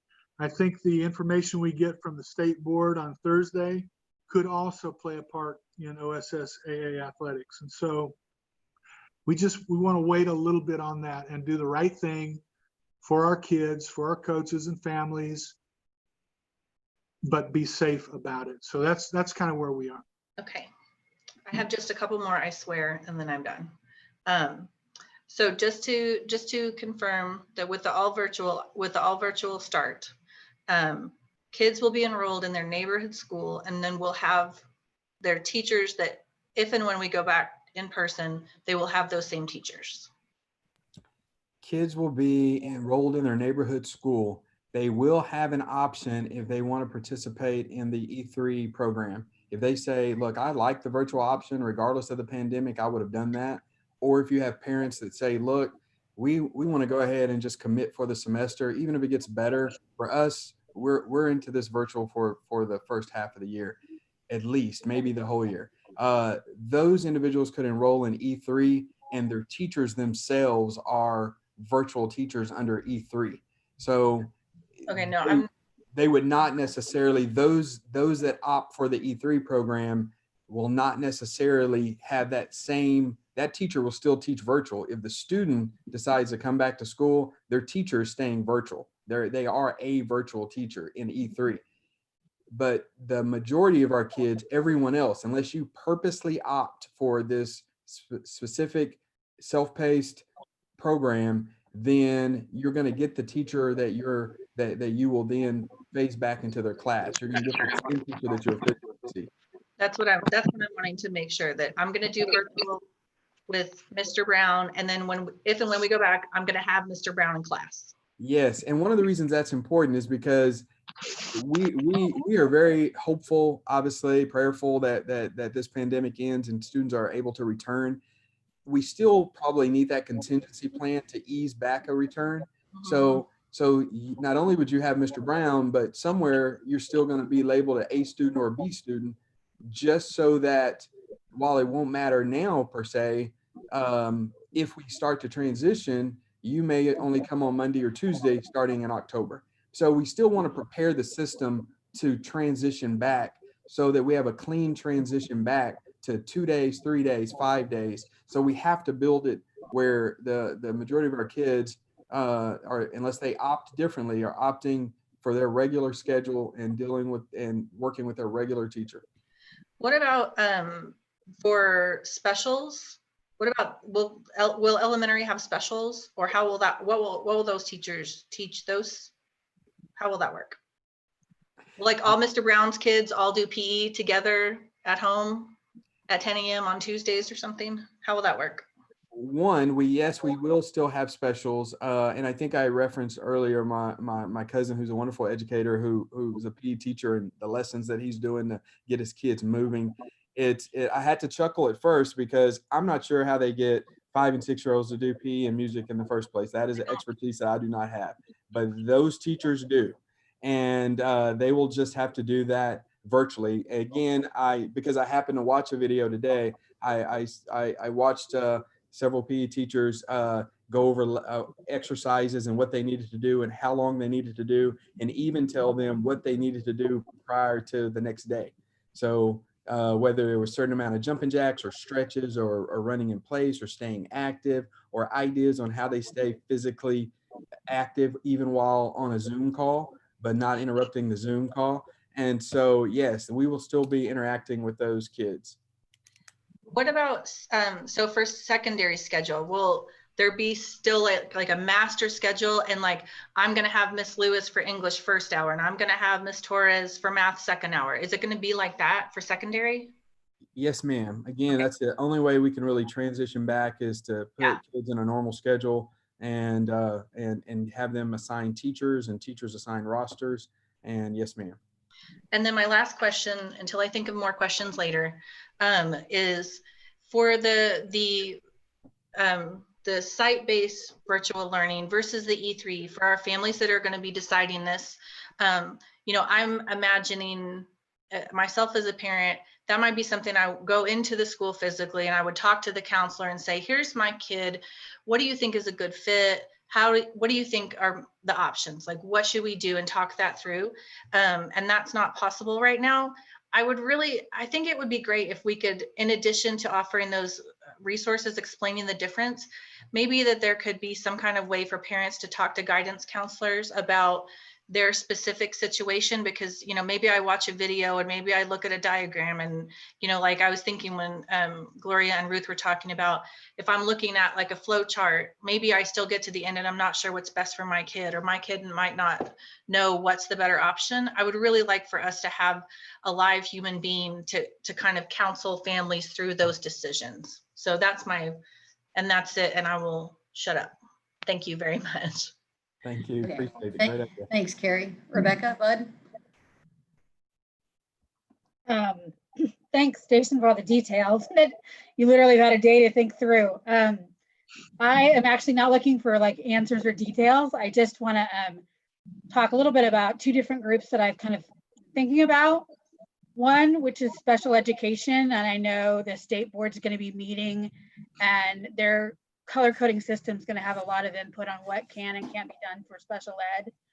But you know, my heart is a lot in self-contained classrooms, and I know a lot of those parents are very stressed about school, and every classroom is different, whether it's our autism classrooms, medically fragile, medical disabled, whether it's you know, our kids with emotional behavioral problems. Some of those kids, it's really hard for them not to be around other kids. Their social skills deteriorate so much. So I just want to put a plug in that, you know, with P2G, they were kind of one of the last ones to get notified of what was going on, not intentionally, but just how they felt, or how they expressed it to me. So I just want to put a plug in for, you know, reaching out to those parents early and thinking and advocating for the state board for flexibility. I mean, I trust implicitly that your team will think about safety first, but I do want people to have the ability to be flexible, and for those teachers willing to go above and beyond to have opportunities to do that. So that's my first thing. And then my second thing is, we've all observed the kids that move around a lot, like every 6 months, their apartment lease changes. You know, you can look at the data and see who they are. One of the nice things about online is that kids could stay in the same online program on school, you know, school is making it very clear and easy for parents when they are frequent movers to have options for to make it easy for them. So we don't have parents that if they go from MLK to Bodine, for example, and it's online, they can stay online, or that it's an easier transfer than the process is currently. I do want to give kudos to the enrollment team. I heard online enrollment was the easiest it's been in years. I mean, great feedback on that. So, you know, I would just encourage the enrollment team to think about how can we make it easy? Do we need to proactively send out information about if you end up changing schools in the year? And then conversely, I think we're going to end up getting a lot of kids back from whether they go to Epic or charters or kids from other districts who want options. And so how do we make it easy for them to enroll and get caught up? So I know we already are working on that as sort of a systematic improvement, but those are the two groups I thought about, which is SPED and our multiple movers. And that's all I really have. I mean, I know you're getting asked a lot of detailed questions and you've had all of like 2 days to think about it. And I appreciate you trying to answer these questions. And I think with the extra time, you guys will roll out a really great plan. And I appreciate your patience with all of us. Thank you. All right, Mr. Henry, that brings us to us. I feel like you got a good amount of your stats out in the first item, but I know we've got some questions, so you're up. All right. At the beginning, you talked about special ed students, and ELL students. So the vote today, is it for virtual for the first 9 weeks, but there are exceptions for certain small groups? Is that what we're voting on? What you're proposing? Really, what we're recommending is that we start the school year virtually 100%. That's the gist of this. We had talked about waiting on further direction from the State Board of Education and other agencies to see what flexibility we might have with smaller groups, but that's not part of our recommendation for a vote. It's simply to say that we want to begin the year 100% virtual. So if we vote for the first 9 weeks, it'll be for all groups 100% virtual, or is that my understanding, Mr. Brown? Well, and I think Ms. Budd did a good job of summarizing that, and that is we would like the flexibility, but depending on what's decided on Thursday and how the environment goes, we may not have that flexibility. So like Ms. Budd, I would appeal to the state to allow us some flexibility to have some of those special groups back in.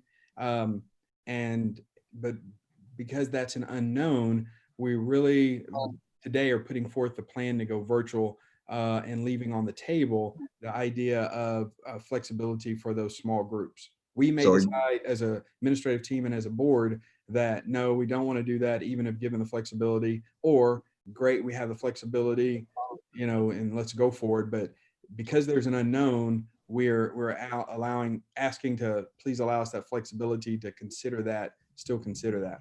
So you're saying if you want the flexibility to add those special groups, you're saying you're going to come back to the board to vote on that particular matter?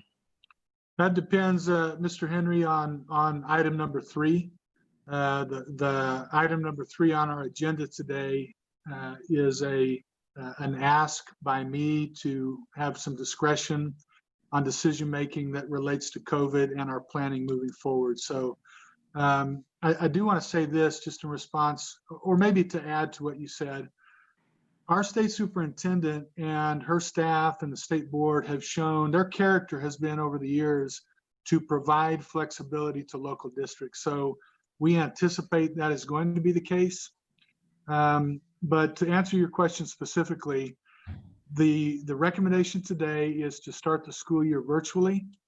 And then item number 3 on the agenda would give discretion to me and to my staff to make decisions moving forward that we think is in the best interest of safety and our kids and families and teachers. Okay, well, I'll ask, I have a concern about that and I'll discuss that later. Can you specify which small groups you mentioned, special ed, ELL? I didn't know if you said pre-K or any kindergarten. Is that, you didn't mention anything like that as far as a small group, did you? Really, I was just giving some examples. We No, will have Mr. Brown, he had discussed about different types of groups, and I thought I didn't know if he had said pre-K or kindergarten. Did you say that? I believe we mentioned in that pre-K, we also mentioned ELL, special ed. I would say that also you're going to have students that we identify that are behind, that have gaps.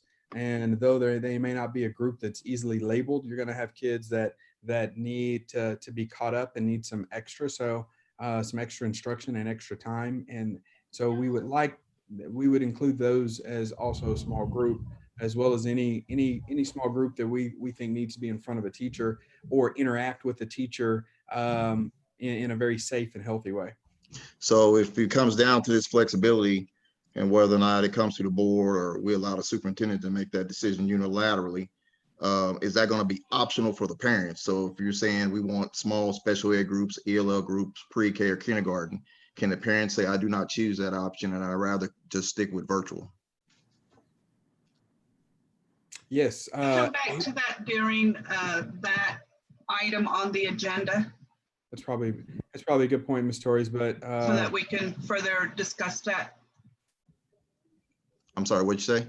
So I think what I'm hearing is that type of discussion, maybe we should wait until it comes to whether we're going to delegate authority to the superintendent to make all necessary, so we could go through the details of that. Well, I think my question is relevant now about whether or not, because that is about giving, I understand what you're saying, but he did mention about those small groups. And I just wanted to know, were you saying that is optional for the parents? So here's the scenario that we envision, Mr. Henry.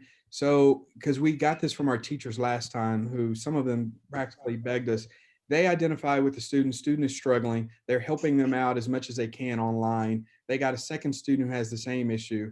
We want our teachers to be able to say, hey, if I can get a bus to pick you up tomorrow, do you mind coming in? And I bet I have 2 other students who are coming in, and I bet I can actually show you that in person, and we can work through that so you don't struggle with that. And they talk to parents and say, if I can get a bus or if you can provide transportation, do you mind coming up? Parents can easily say, no, that doesn't work. We'll work through it. They can communicate via email. We wanted the flexibility to students are going to struggle. Virtual is difficult. And if we have flexibility, as long as we're healthy and safe, to work with students who need that extra or who may need that interaction, I think that's what we're looking for. So the question though is, will parents have the option if they say, I don't feel safe with my child who's a special ed student going to school, will they have another option? by all A means, virtual option. because we're virtual, then we'll continue to work with them virtually, and nothing's going to be moving anyone back permanently. It would almost be like a parent asking a student to stay after school for extra help, or do you want to be? Parents always have that option to say no. I mean, that's extra, that's additional.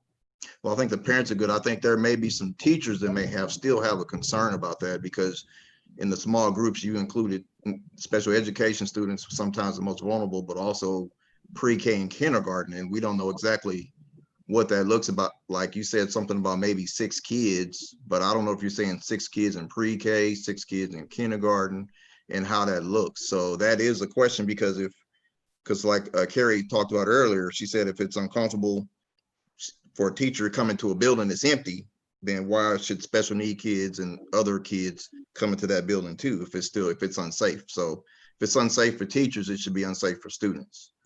I think if it's a health risk for some, it's a health risk to all. But in regards to that, as far as if those special considerations are voted on or decisions are made, regardless, will those students still have to wear masks if any students are allowed to have any in-person instruction during this Yes. 9-week period? Yes. Okay.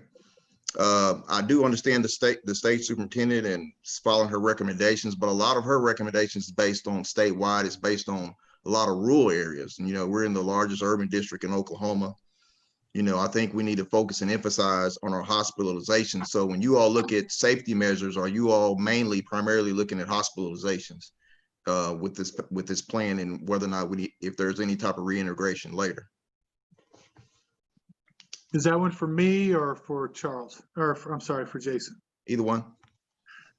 We look at loads of data. We certainly look at hospitalizations. We rely on public health officials to help us identify what data means in Oklahoma County, for example, versus Tulsa County.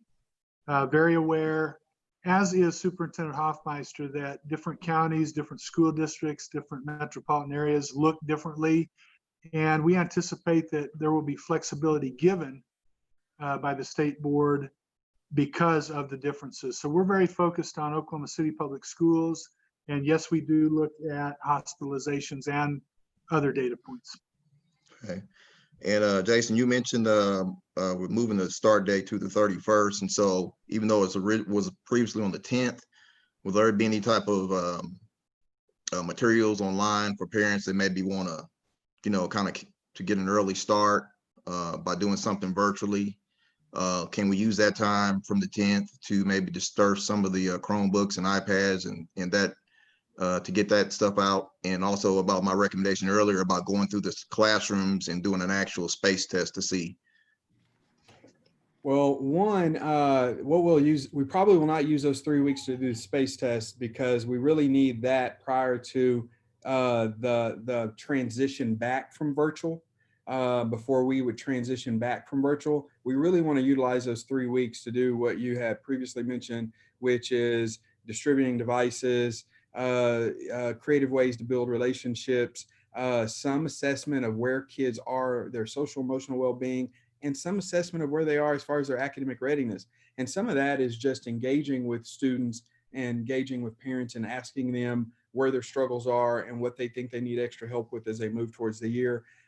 Teacher planning, teacher preparation.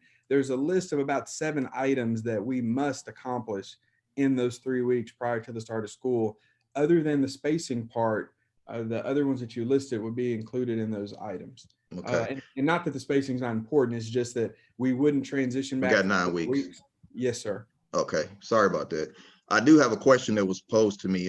It says, why not, I don't know if I heard it, but it's about small group live virtual. Hey, Mr. Henry, if this is a question coming in right now, can't really do that. It's not. Okay, all right. It's not about small live group instruction.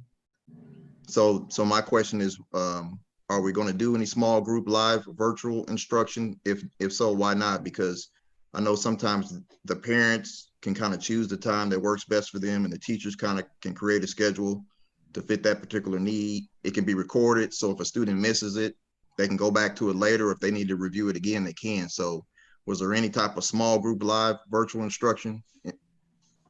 The E3 program is much more self-paced. The site remote is much more school schedule centered. However, our learning management program and learning management software that we'll utilize, Canvas is what we'll utilize. It allows us to put instructions and put activities and enrichment activities and practice activities and reinforcement activities all online for the students to access 24 hours a day. But we do want some live interaction. I can't say that everything will be recorded and able to be watched later, but there are some activities that can be done later. The E3 program, and again, I know I did a disservice to describing the difference between those two, but the E3 is the much more self-paced, where technically you could work 4 hours in the, you can work, for a high school kid can work from 10 p.m. to 2 a.m. if they needed to catch up on work. That's not necessarily the case with the site. Teachers are going to be utilizing if you have first hour, they're going to be expecting people to log on during that first hour. Now, while there's homework and activities, like Ms. Vills indicated, we do want some we need some interaction with the student and teachers, but there still will be ability to work offline and work away from that class time using the LMS.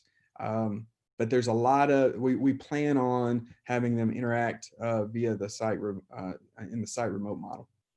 And then I think you mentioned about the pre-K students being more virtual. So that would be more live streamed for pre-K versus some of the other grades. Is that what you're saying?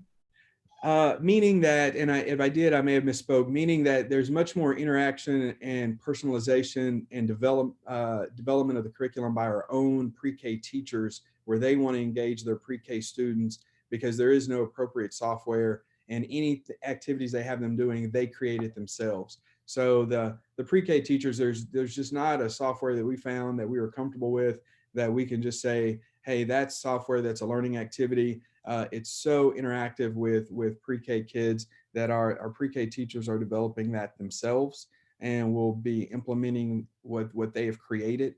So it is, I would imagine, much more interactive. Okay. And for the first 3 weeks from the 10th through the 31st, I think we had discussed this previously last week though, but about band, cheer tryouts. You may have alluded to some of this earlier, but choir, if there's choir tryouts, is that stuff going to be done virtually so that, or how does that work? Because we're talking about athletics, and there's a question about that later, but just about those type of things, because some people definitely want to try out for cheer or try out for the band. So are we going to use this 3 weeks to kind of work something out to make sure that happens? I am sure that there are, as we have gone through the list, teachers, any that we miss, teachers will be very quick to let us know. I think of student council speeches and clubs that want to elect presidents because they still want to do virtual activities. Our high school kids and middle school kids will let us know very quickly which activities we have left off, and we will obviously, as we try to always do, engage our students and engage our class sponsors on how we can do that virtually first. And then obviously, depending on how the next item goes, what considerations we can give to any of their additional requests. But we feel like we can solve a lot of that virtually so that they can continue to participate. We want to find a solution that's broad in spectrum for our kids to give them the most well-rounded educational experience given the situation that they're forced to go through, which is living through a pandemic during your teenage years. So we want to still give a broad educational experience to especially our high school kids, and then obviously give some solid instruction and still socialization to our elementary and middle school students. So as far as cheer tryouts, band practice, that's something that's definitely in the plan to make sure that happens. I can't see why we wouldn't be able to try to find, and working with cheer sponsors, creative solutions to let some of those activities still happen. I am not going to stand in the way of a cheer mom or cheer person or a cheerleader one way or another, and them trying out. So I will work my butt off to find a creative solution for them to still be able to engage in those activities. Okay, and regarding the athletics, so we're right now, and just for clarification, as far as football, particularly football and other athletics, that's a go, correct? As far as Oklahoma City Public Schools? As far as the OSSAA, they have provided guidance to allow for fall sports. Football right now, August 10th is when they would start their fall season. For softball, cross country, and volleyball, they are in season right now, and that's happening across the state, including in Oklahoma City. Okay, so that's a go. So as far as our schools, we're participating in all in athletics starting this fall, correct? That would be correct today, and then based upon additional information we might get over the next few days, we could reconsider that. Now at the games, are we opening, if it is a go and we are having, like, let's say for example football season and there's a football game, are we allowing people in the stands, families and people in the stands, and if so, is there any mask requirements for those that enter? I feel like, Great is question. this coming back, Dr. McDaniel? Is this something you're going to bring to us at another date when you're talking about sports, or I mean, is this the time to talk about Yeah, sports? this really is not a part of our back to school plan. The questions that Mr. Henry has asked, It's one moment. It's Excuse me. definitely relevant to what we talked about. You mentioned about weights. You mentioned about the whole plan you went through. I know I know we've been doing this for a while, but I should be allowed to ask the questions I asked because they're relevant to the agenda. Mr. Henry, it's not that you can't ask questions. It's that if it's not something they're prepared to answer and they've already told you that, then that's the difference. If he's saying he's going to bring this back to us for sports, then that's what we should do, because we have a whole back to school plan that he told us from the very beginning is separate from sports. That's all I'm saying. So I'm just trying to clarify. Yeah, but he gave some detail regarding, and I'm just asking regarding the detail. So I don't know if he didn't say whether or not they haven't considered it yet, but that's the whole point, that I should be able to ask the question. I mean, there are a lot of people who ask questions. This happens a lot where I get cut off. And so I just want to be able to respectfully ask my question. If you don't have an answer, I understand that. But the question is, because a lot of parents want to know, a lot of people want to know. So right now it looks as if there's definitely, as of today, everything is, we're going to have a football season. So I just want to know what that looks like as far as attendance. And so are we going to require that those that attend the football game wear masks? So we have two plans in place. One is a plan where we will allow visitors to enter in. We will provide protocols. We will social distance. If we cannot social distance, we will wear masks. And this is, by the way, this is a conversation we're having daily. And so you'll see that CDC comes in and adjusts or amends their guidance. We follow up with an adjustment of our guidance. So that's plan one, is following protocols, allowing for spectators. Plan two is based upon circumstances at the time of an event.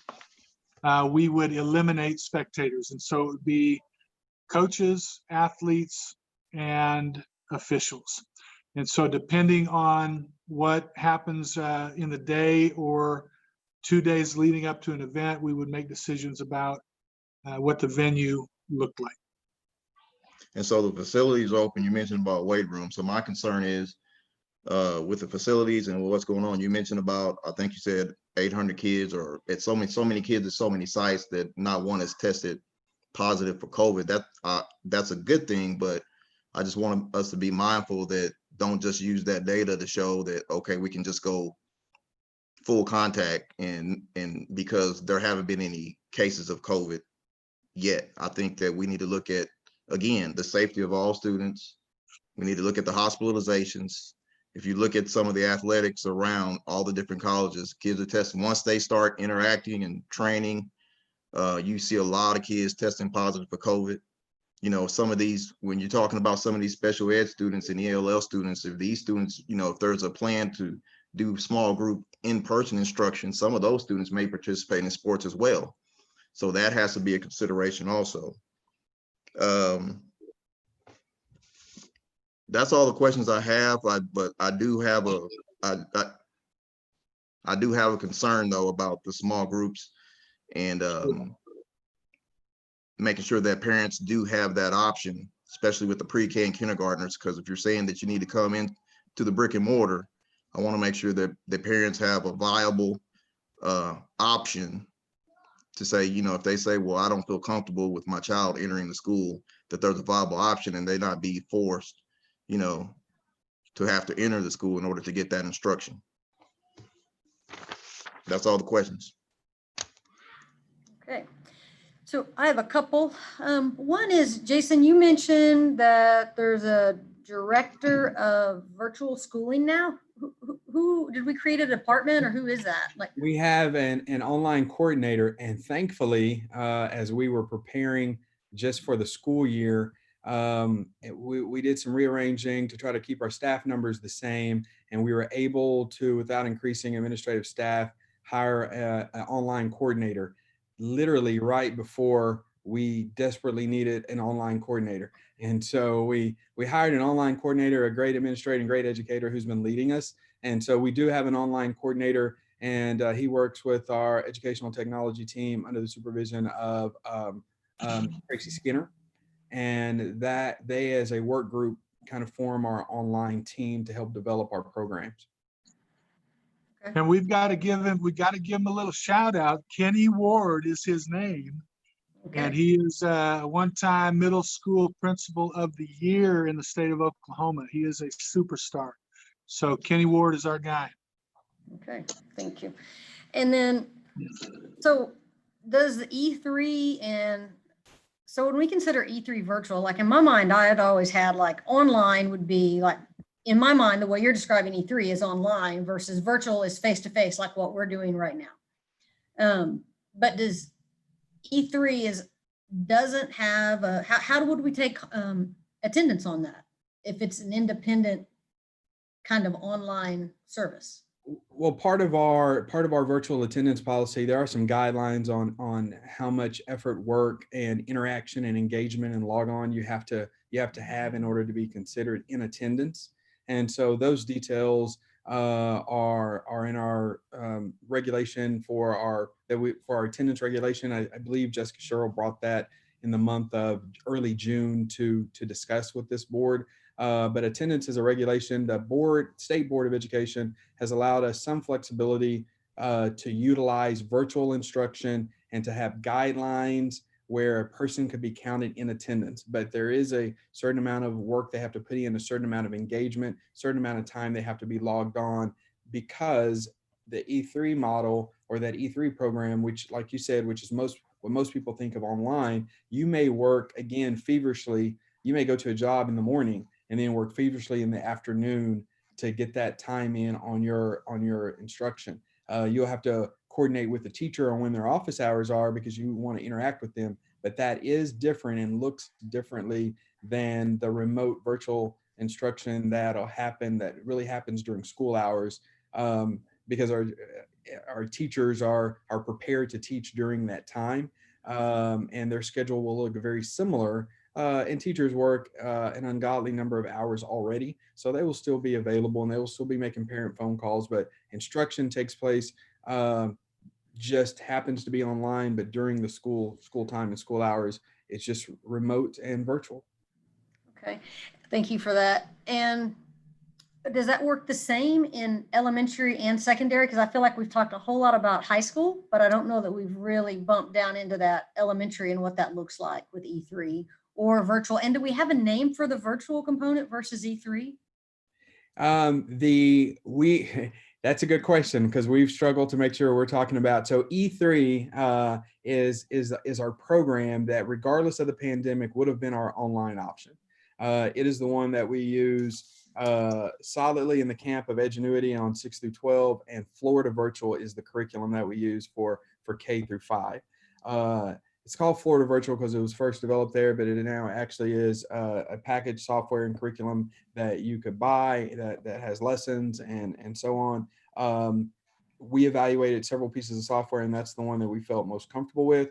It's one that's utilized by a lot of large districts. So that's our K through 5 curriculum. But you're right, we talk more about high school and more about middle school. And honestly, that is probably a natural progression of, we've always felt that the best instruction was direct instruction for our younger students, and that is more appropriate for older students. But now we're having to make the shift. And even before the shift to full virtual, we knew there were still some parents who wanted the virtual option. So E3 is the program K through 12, but the software is Florida Virtual for K through 5, Edgenuity for 6 through 12, and the whole program is called E3. Is the creative name that we use to differentiate that just from providing normal instruction just remotely. Okay. So when I did virtual OT for my kids in my clinic, I had to sometimes schedule with their ABA or their daycare because that's where they were from 8 to 4 or 8 to 5. If we're saying that direct, like virtual, looking at your teacher is the best way for kids pre-K through 4, the parents are having to work, but our teachers are only scheduled to work their contracted time, agreed. How are we addressing that side of that? Well, the obviously working virtually allows us some flexibility, but we're going to have to work through some of that. If a person's giving a live lecture where they can answer questions, and they're doing that during the day, then even if they Zoom record it and play it back later, where a parent whose student is in a daycare or not available to get on that time, the unfortunate thing is they get to watch the video. They don't get to engage the teacher with questions. And so whereas we can solve some of it, you can't solve, and it provides some flexibility, which is so much better than the student just missing school and not having available to them the lesson at all. They may have the availability, but they won't have their interaction. And so there are some limits. I mean, that I will be as transparent as possible. While we know that this is the safest way to return, it is still not the way that we feel like instruction ideally is best for most of our students. But it is the safest way, and we're going to make it work and give the best education we can, but it does have its limits, and you've just identified one of those. With our bigger partners, for lack of a better, like the boys club, if they're going to be signing on there, will we reach out to those big groups and say, you know, these kids are coming with Chromebooks, this is how they do it? Like, will we do any training for that if we're going to do parent training and teacher training? I mean, those are just extenders. They're extenders of these kids' lives. And if you're talking about a first grader, they may go to bed at 7 and mom may get off at 5:30. Well, one, I do appreciate the opportunities for a segue for me to just mention. We have had partners, specifically the Boys and Girls Club, had a meeting last week. She reached out to me again today. Partners like DHS who have asked, how can we help? And we know there are plenty of other partners. And some of them we've told, let's get a solid plan. Let's see where the health and safety guidelines lead us. Now that we know we're going to start virtual, when we use the phrase, and it's so often maybe overused, but it's still so true when we say it takes a village. In this case, we are going through a pandemic as a community, as a society. If we can engage our nonprofits and our institutions like Boys and Girls Club and like DHS, we really need to partner with communities, groups like that, even some of our faith-based the groups that I know reach out to us, so that we can help provide a well-rounded education for students. We have teachers who are going to do an extraordinary job, but it is not face-to-face. It is not the normal interaction a student would get. And so to help fill some of those gaps in that interaction, we would call upon as many of our community partners as we could get. And while I'm on my soapbox, if we can get everyone to wear masks on a regular basis and to socially distance, if nothing else, for the sake of our kids, so that they don't miss football games and they don't miss homecoming and they don't miss those items, so they can get back to normalcy, it would be great. So this is a presentation for Oklahoma City Board by Oklahoma City administrators, public school administrators, but it is also hopefully a plea and a galvanizing call for the Oklahoma City community at large to let's get behind our kids pre-K through 12 and make this the best experience possible. So we knew that some kids were going to go virtual, probably. Like, we already kind of had that plan. So did we already have a plan in place for the training of the parents and those teachers, and then we're just expanding that. And so that's the need for the extra time, is to make it 100% instead of 20%. Well, yes, one, it's more, and two, the teachers who would have opted and asked to go virtual, or who that is ideal. For example, we had summer school that was held virtually. All of those teachers knew exactly what they were getting into. They're great at teaching virtual. They had some lessons to learn. And some of the parents who are opting for virtual, not always, but for the most part, it's because virtual worked for them. And one of the items, we were going to have students who enrolled virtually, let's get on the parent portal, let's demonstrate a little proficiency, or at least get a little practice in proficiency. So we had parents, students, and teachers who hopefully were already geared towards or more likely to be successful with virtual. So yes, there needed to be training with that, but we felt like that band was much more narrow than with our parents who may not have any proficiency, students who it was not their preferred option, and now it is the option. And so we're going to have to bring them along who may have not had a natural proficiency. So not only is it more people, but we feel like the breadth of experiences and technology proficiency is a lot wider, and larger. And so we're going to have to close that gap for our parents, students, and teachers. Okay, that sounds great. I mean, that's a great explanation. I really don't have anything else on that other than just, as a board member, as a parent, like I feel like that co-curricular are no more important than what happens in the classroom.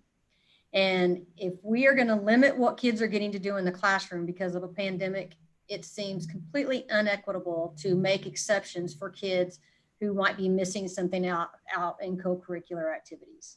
Like, if we're talking about equity, every kid's passion counts, and football is not more important than visual art.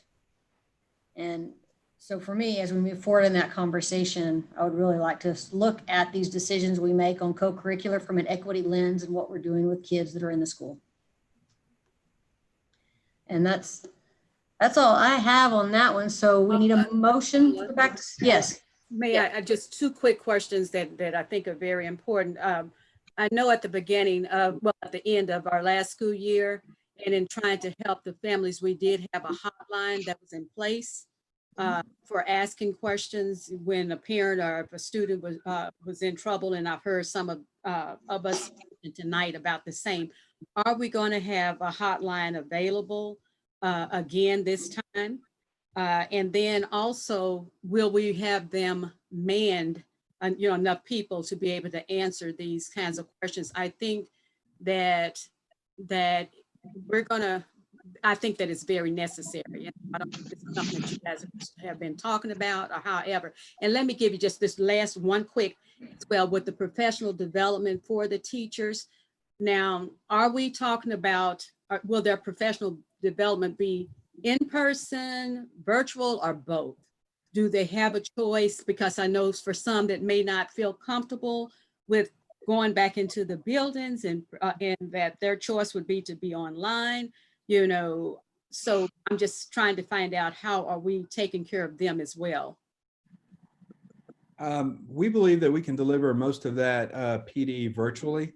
And so as we prepare for this and plan for this, I think the one thing that's probably on most teachers' mind is that in the immediate future, next Monday, the 27th, teachers are scheduled to return for PD that is supposed to be equity-based, trauma-informed, and to really kind of talk about how we adjust both how we deal ourselves as professionals and how we work with kids coming in the middle of a pandemic.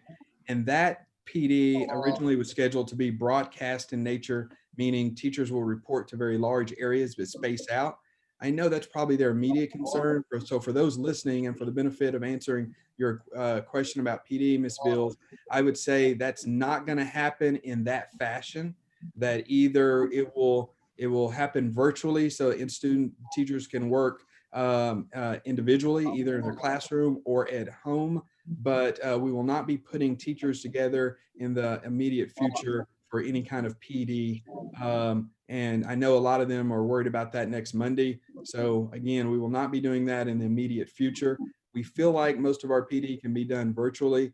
I know the curriculum team is getting together to see what all needs to happen for some of those things that I mentioned. And obviously, we wouldn't do anything to put together large groups or violate any of the health and safety protocols that we already have lined out or that will be identified for us by the state. Okay. All right. Is there a motion? Madam Chair, would you Yes. please, would you be so kind either to read the motion I sent you or ask me to read it, please? I'll read the motion. I was going to, okay, so the motion will be, let me see here. Is there a motion to approve the OKCPS district's back to school plan as presented by district administration to the board at this meeting in this agenda item? So moved. So Gloria, so moved. Who was second? I had a question. I think Ruth was the Second. one that moved it. Okay, Ruth made it. Who seconded it? Gloria. Gloria. Gloria. I have a Okay. question for clarification. Okay. Yes, Mr. Henry.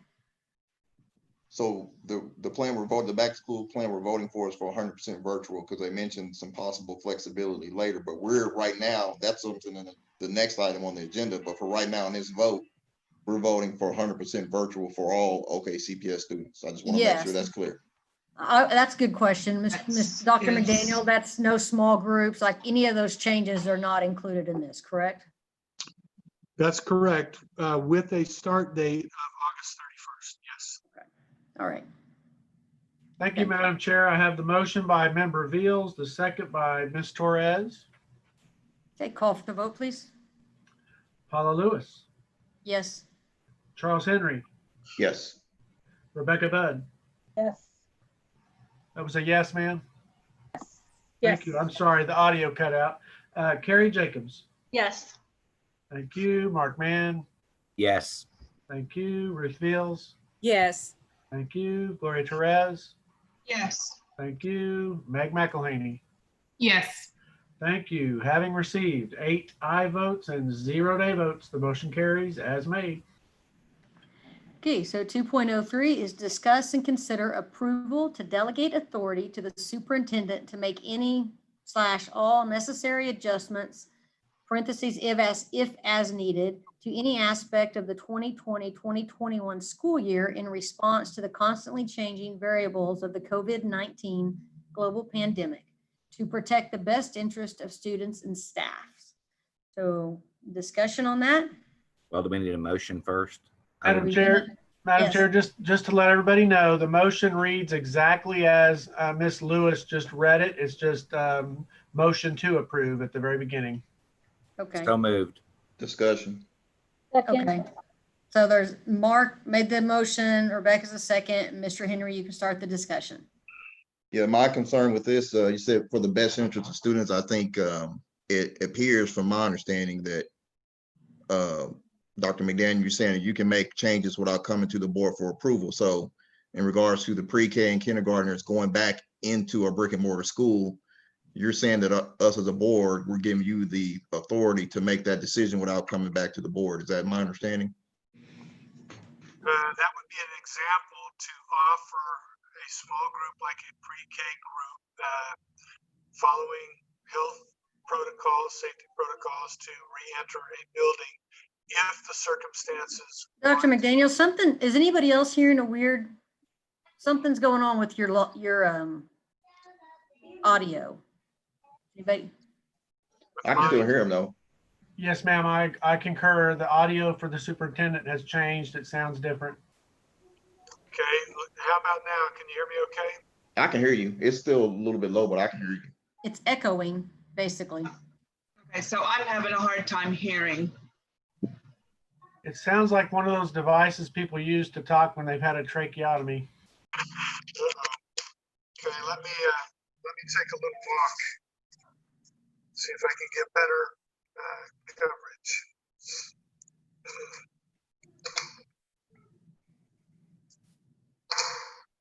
How about that? Is that better? Yes. Yeah. Okay. So, Mr. Henry, the question about the authorization is that based upon information that we might receive from the list of people that we rely on, public health officials, mayor's office, city officials, etc. This would authorize me to make decisions that I believe are in the best interest of our kids from a health and safety standpoint without having to come back to the board. Yes. So the example you gave was a good one. If we think that it's important that we bring a small group of pre-K kids back or special ed kids back, those are just examples.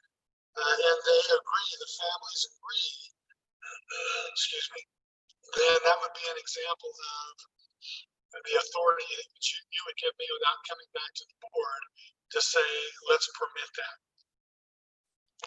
Okay, and so my only concern is like what the best interest of you may believe may be different from the best interest of what I believe or what people that I represent believe. And so that, I think, for me personally, I think that responsibility should be us on as a board, because that's what we're elected to do, to make these tough decisions. And I understand it may be more expedient for you, but just my concern is that important decisions like this with the safety of our kids, I think that should be something that should come before the board if we make any decisions about any kids reintegrating back into the schools, especially during this 9-week period, during this pandemic. And so that's my concern. Understood. And so also the second thing is, we talked about making sure that if something like that were to happen, that the parents would have an option to say, no, I elect for my child not to go return to the school in this small group. And I don't want there to be a situation where we say, well, this is the only option that you have.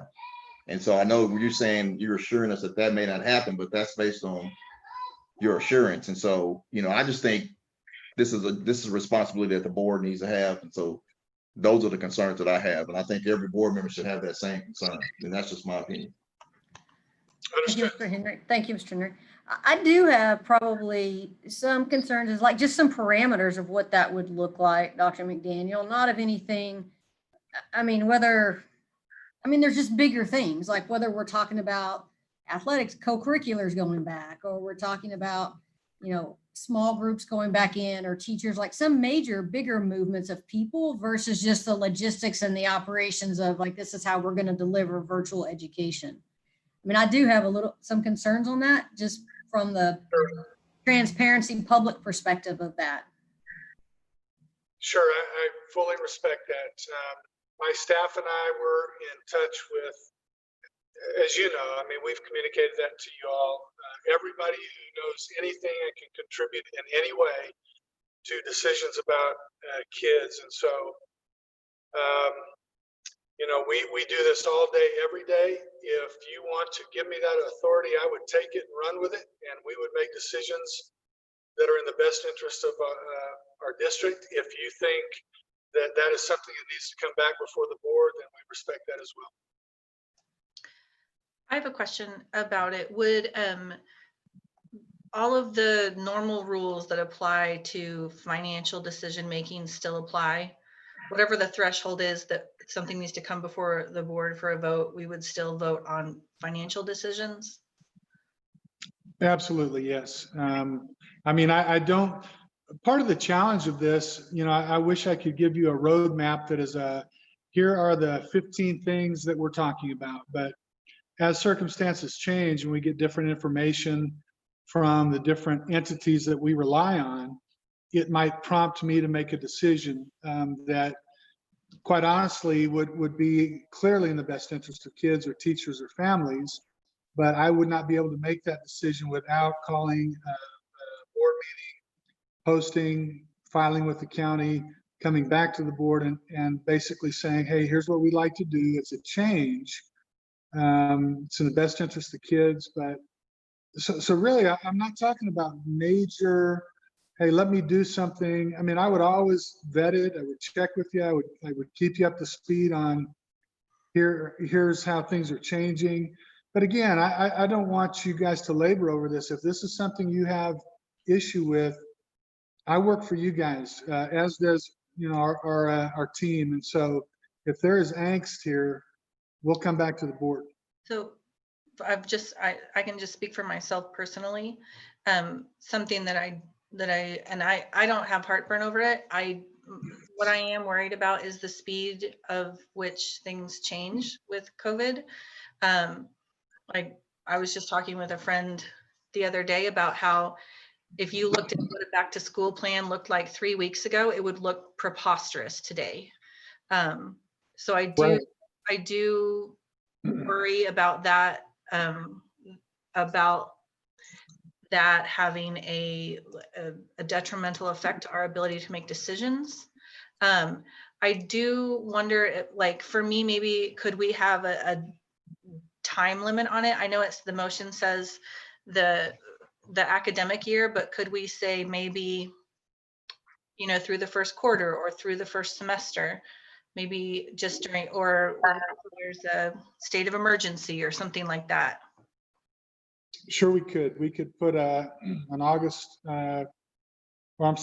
October 1. We could put a September 3rd. We could do anything y'all want. Let me give you a quick example. Let's just use the special education scenario that we've been talking about. Let's say that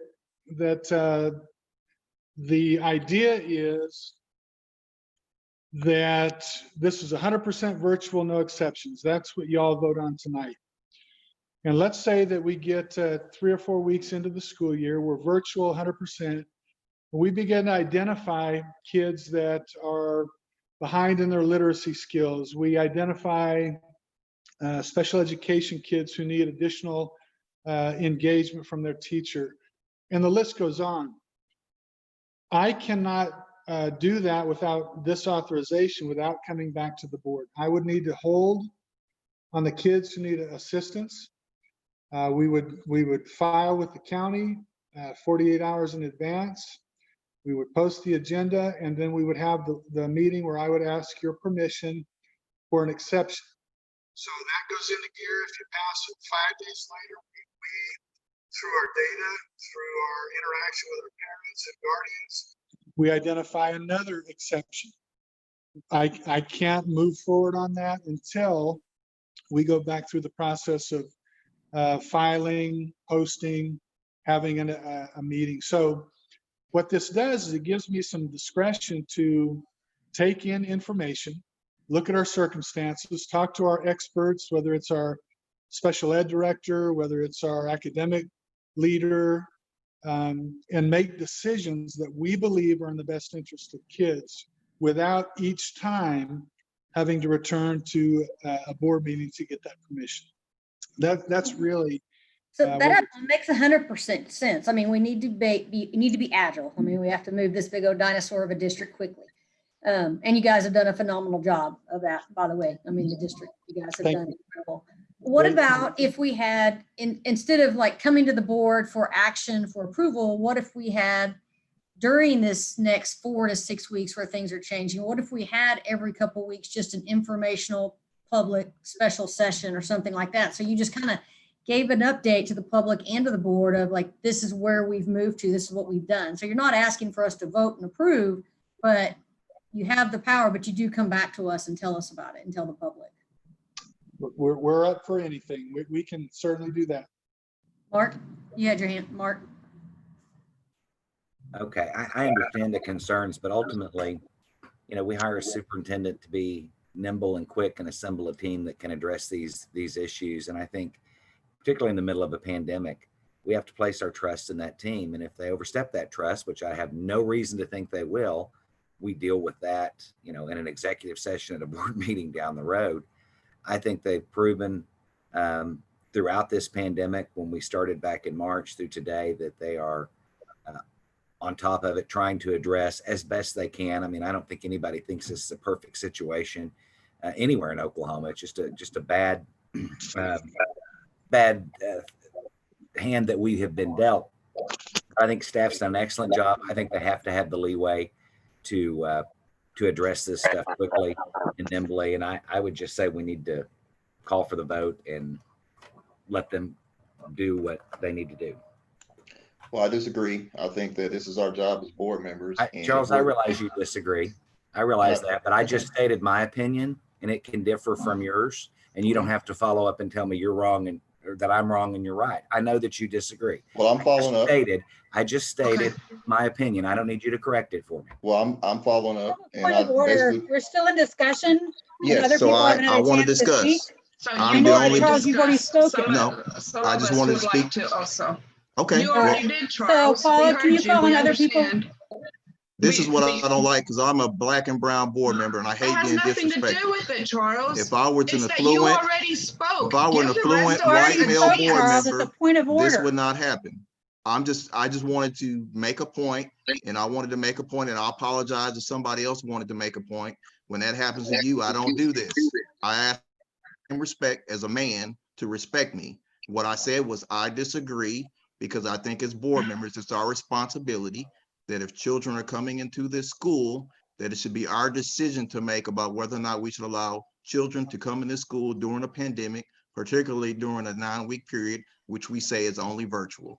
Thank you. Okay. How is that A point any of different order. from what you said to begin with? I I'm just sorry. want to make a point Go of ahead, order about Rebecca, something, sorry. which is when we have discussion, each board member takes their turn. It is not a cross discussion across board members. Once I've been everybody has interrupted. taken their I've been turn, interrupted several times once in my everybody has stint as a taken their board member. turn, then people can say, I have other points I'd like to make. I feel like what happens is that Gloria's time, my time, Meg hasn't had a chance to say anything, and you've spoken twice. So I'm not being disrespectful. I'm just trying to make the point of order for future board meetings that we have an understanding of what discussion is. That's my point of this, and I will turn this back over to Paula. Unmute, You're Paula. muted, Paula. You're muted, and if I can make comment. Okay, I don't know who was first, Gloria or Rebecca, but honestly, I don't know. Gloria. Okay, Gloria. I have a non-related comment to make to anything. I've been asked a few times if I'm not feeling well. No, I don't have, I mean, I'm feeling fine. I don't have air conditioning in my house, so I'm melting. So I am just to dry. It's not that I'm not feeling well.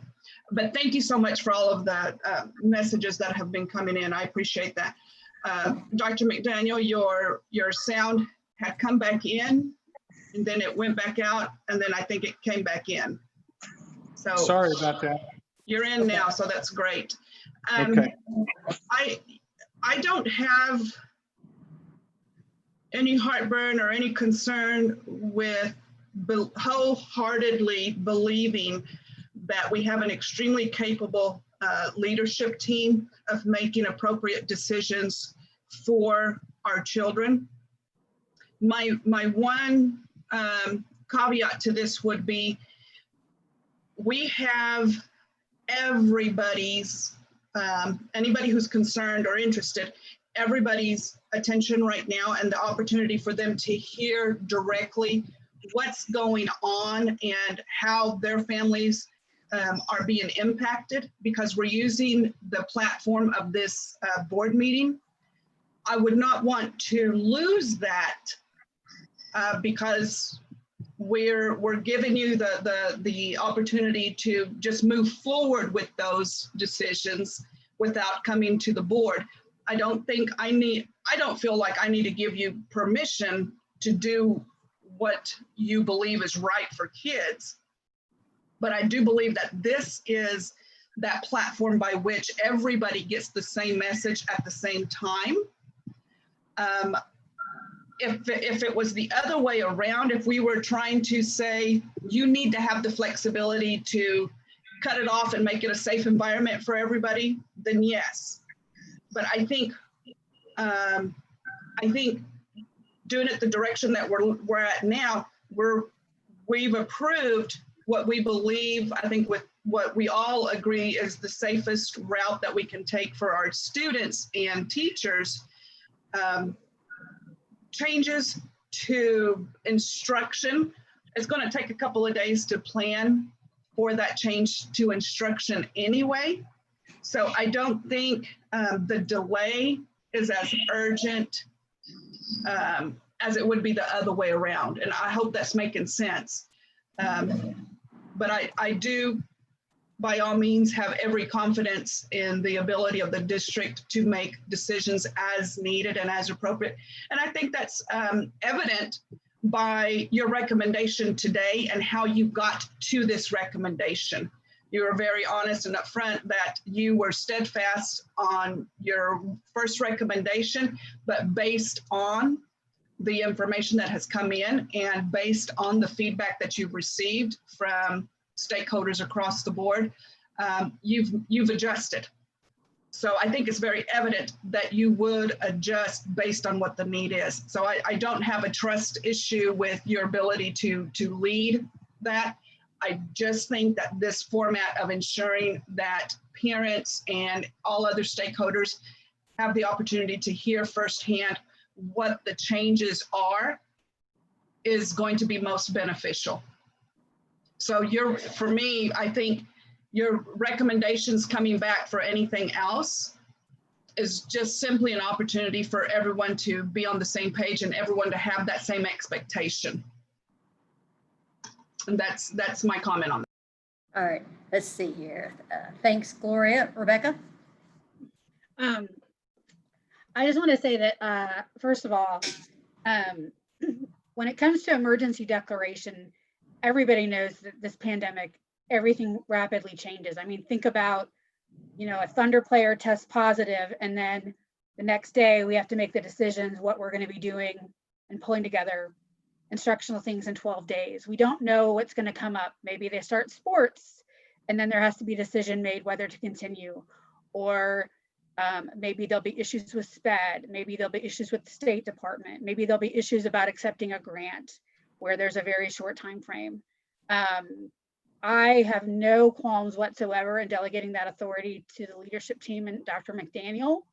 I do agree with both Paula and Gloria. The feedback that I've gotten is people are very impressed with the work that Dr. McDaniel and his team has done, and they feel confident, but they feel most comfortable when they hear it directly from Dr. McDaniel and Jason Brown, and that they like hearing from them, even if it's just to say, we know you're worried. And so I like Paula's idea of delegating the authority, but also having, these updates to hear kind of what's going on that we don't know. Because also it's just so much going on at this time. I'm sure your phone call list is huge at any given time between the State Department, the governor's office, all these different grant opportunities, all of our community partners. So I just want to say that, B1 is our superintendent of schools policy, where we delegate operations and decisions like this to the superintendent. And I believe we should follow the policy. And I'm going to approve giving emergency powers. Anybody else have any comments or statements? I do. Meg? Okay, Ruth and Meg. Okay, Ruth? I'll yield to Meg and then you can come back to me. Okay, Meg? Thanks, Ruth. I just kind of echo what Gloria and Rebecca have said about making sure that the means of communication are open. Given my background, I would love to see a bigger role in social media directly from Dr. McDaniel. I have heard from a lot of teachers and a lot of parents that it is hard to get this information. And honestly, if someone would have been watching this entire board stream, I'm not sure that they would be confident in what they needed to glean from these actions unless there was an up or down board vote.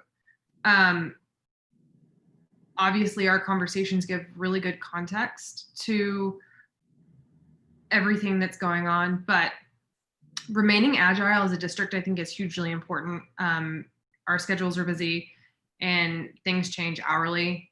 Some days, given, we just had a press conference earlier this day by the governor and a few hospital execs. So I think delegating powers is really important to make sure that we kind of mitigate any harm, intentional or unintentionally, that would happen if we can't be agile.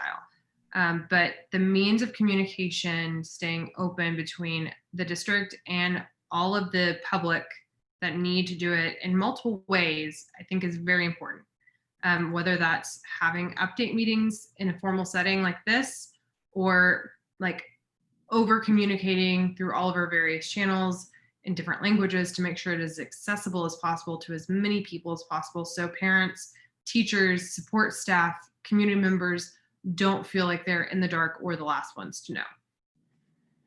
I know the staff has been working just nonstop on this and that they're doing a great job. And so this is not me saying that I don't think I'm seeing enough. I'm saying that if we kind of overshare sometimes, it may help mitigate the part of our you know, public that feel like we are not being communicative enough. And so that's all I have. Okay. Ruth, thank you, Meg.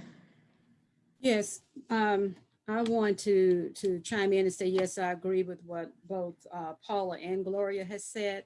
And I want to kind of segue into the responsibilities of the board. And I definitely truly believe that an uninformed board is an ineffective board. I am also in agreement that we hire people that we trust, and we have hired the superintendent that we trust in order to lead the district. And so it is something that we work together as far as moving this district forward. So I'm all on board as far as giving that responsibility, but I am on board with the fact of us as a board being informed about the decisions that are being made in the district, because it's nothing like, and I'm sure others are getting, even probably even some, even as we speak, from constituents, from staff that's wanting to know what's going on in the district. So it is vitally important, again, as I'm constantly saying, is that we tell our own story and not let someone else define our narrative. And so if we don't, and in a time like this, actually communicate what we're doing, we really and truly are lighting our own fire, and we all will burn down. I agree. Okay, so I will follow up, and I want to say this publicly, that if we do regular board meetings for updates, I would like to limit the time to like an hour so that we're getting a concise update, but we're not challenging every single decision that was made, because if we vote to give Dr. McDaniel this power, that's what we're doing, is we're getting an update when we schedule these regular. So I would like to propose that we have a time limit, just like on work sessions that we do.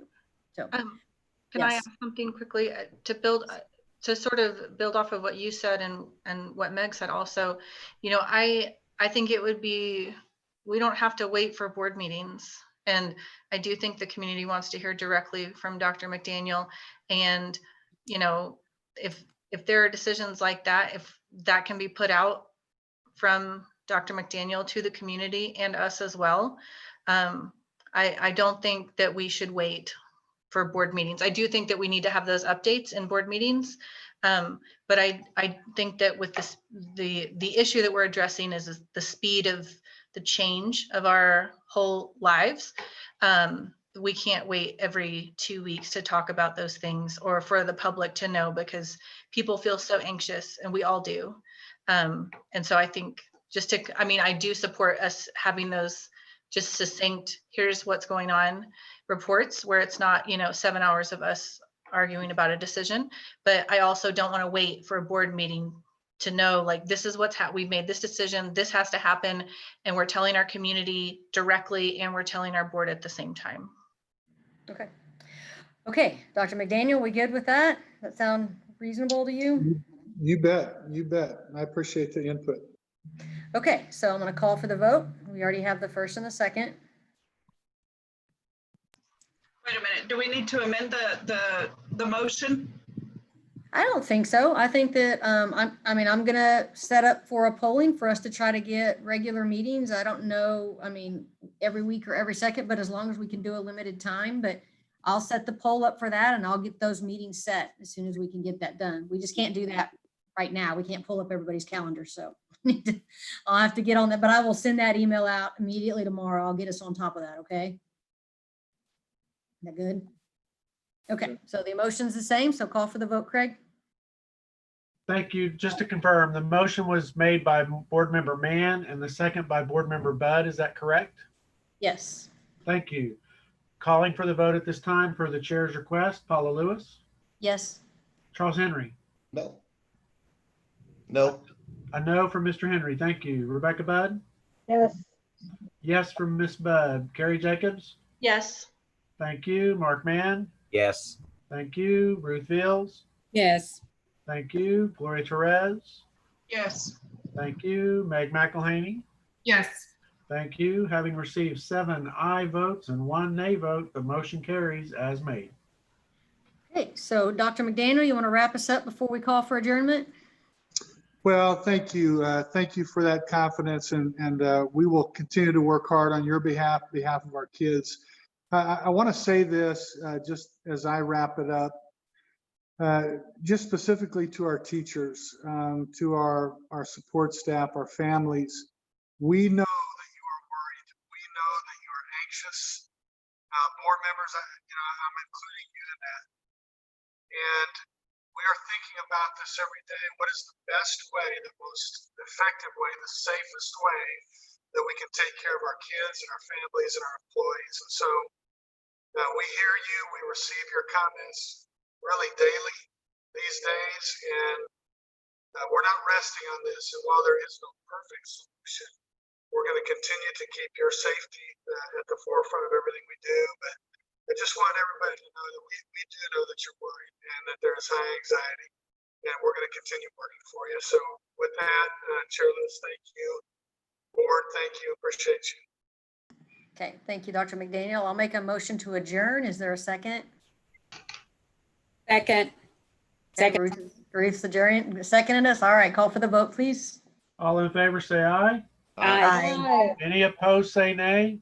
Hearing none, motion carries. We are adjourned. Thank you, board members, staff, families, and patrons. Everybody have a great week. Bye-bye. Thank you all.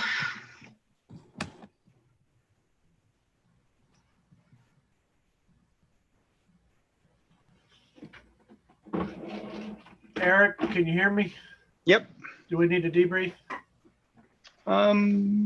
Stand by.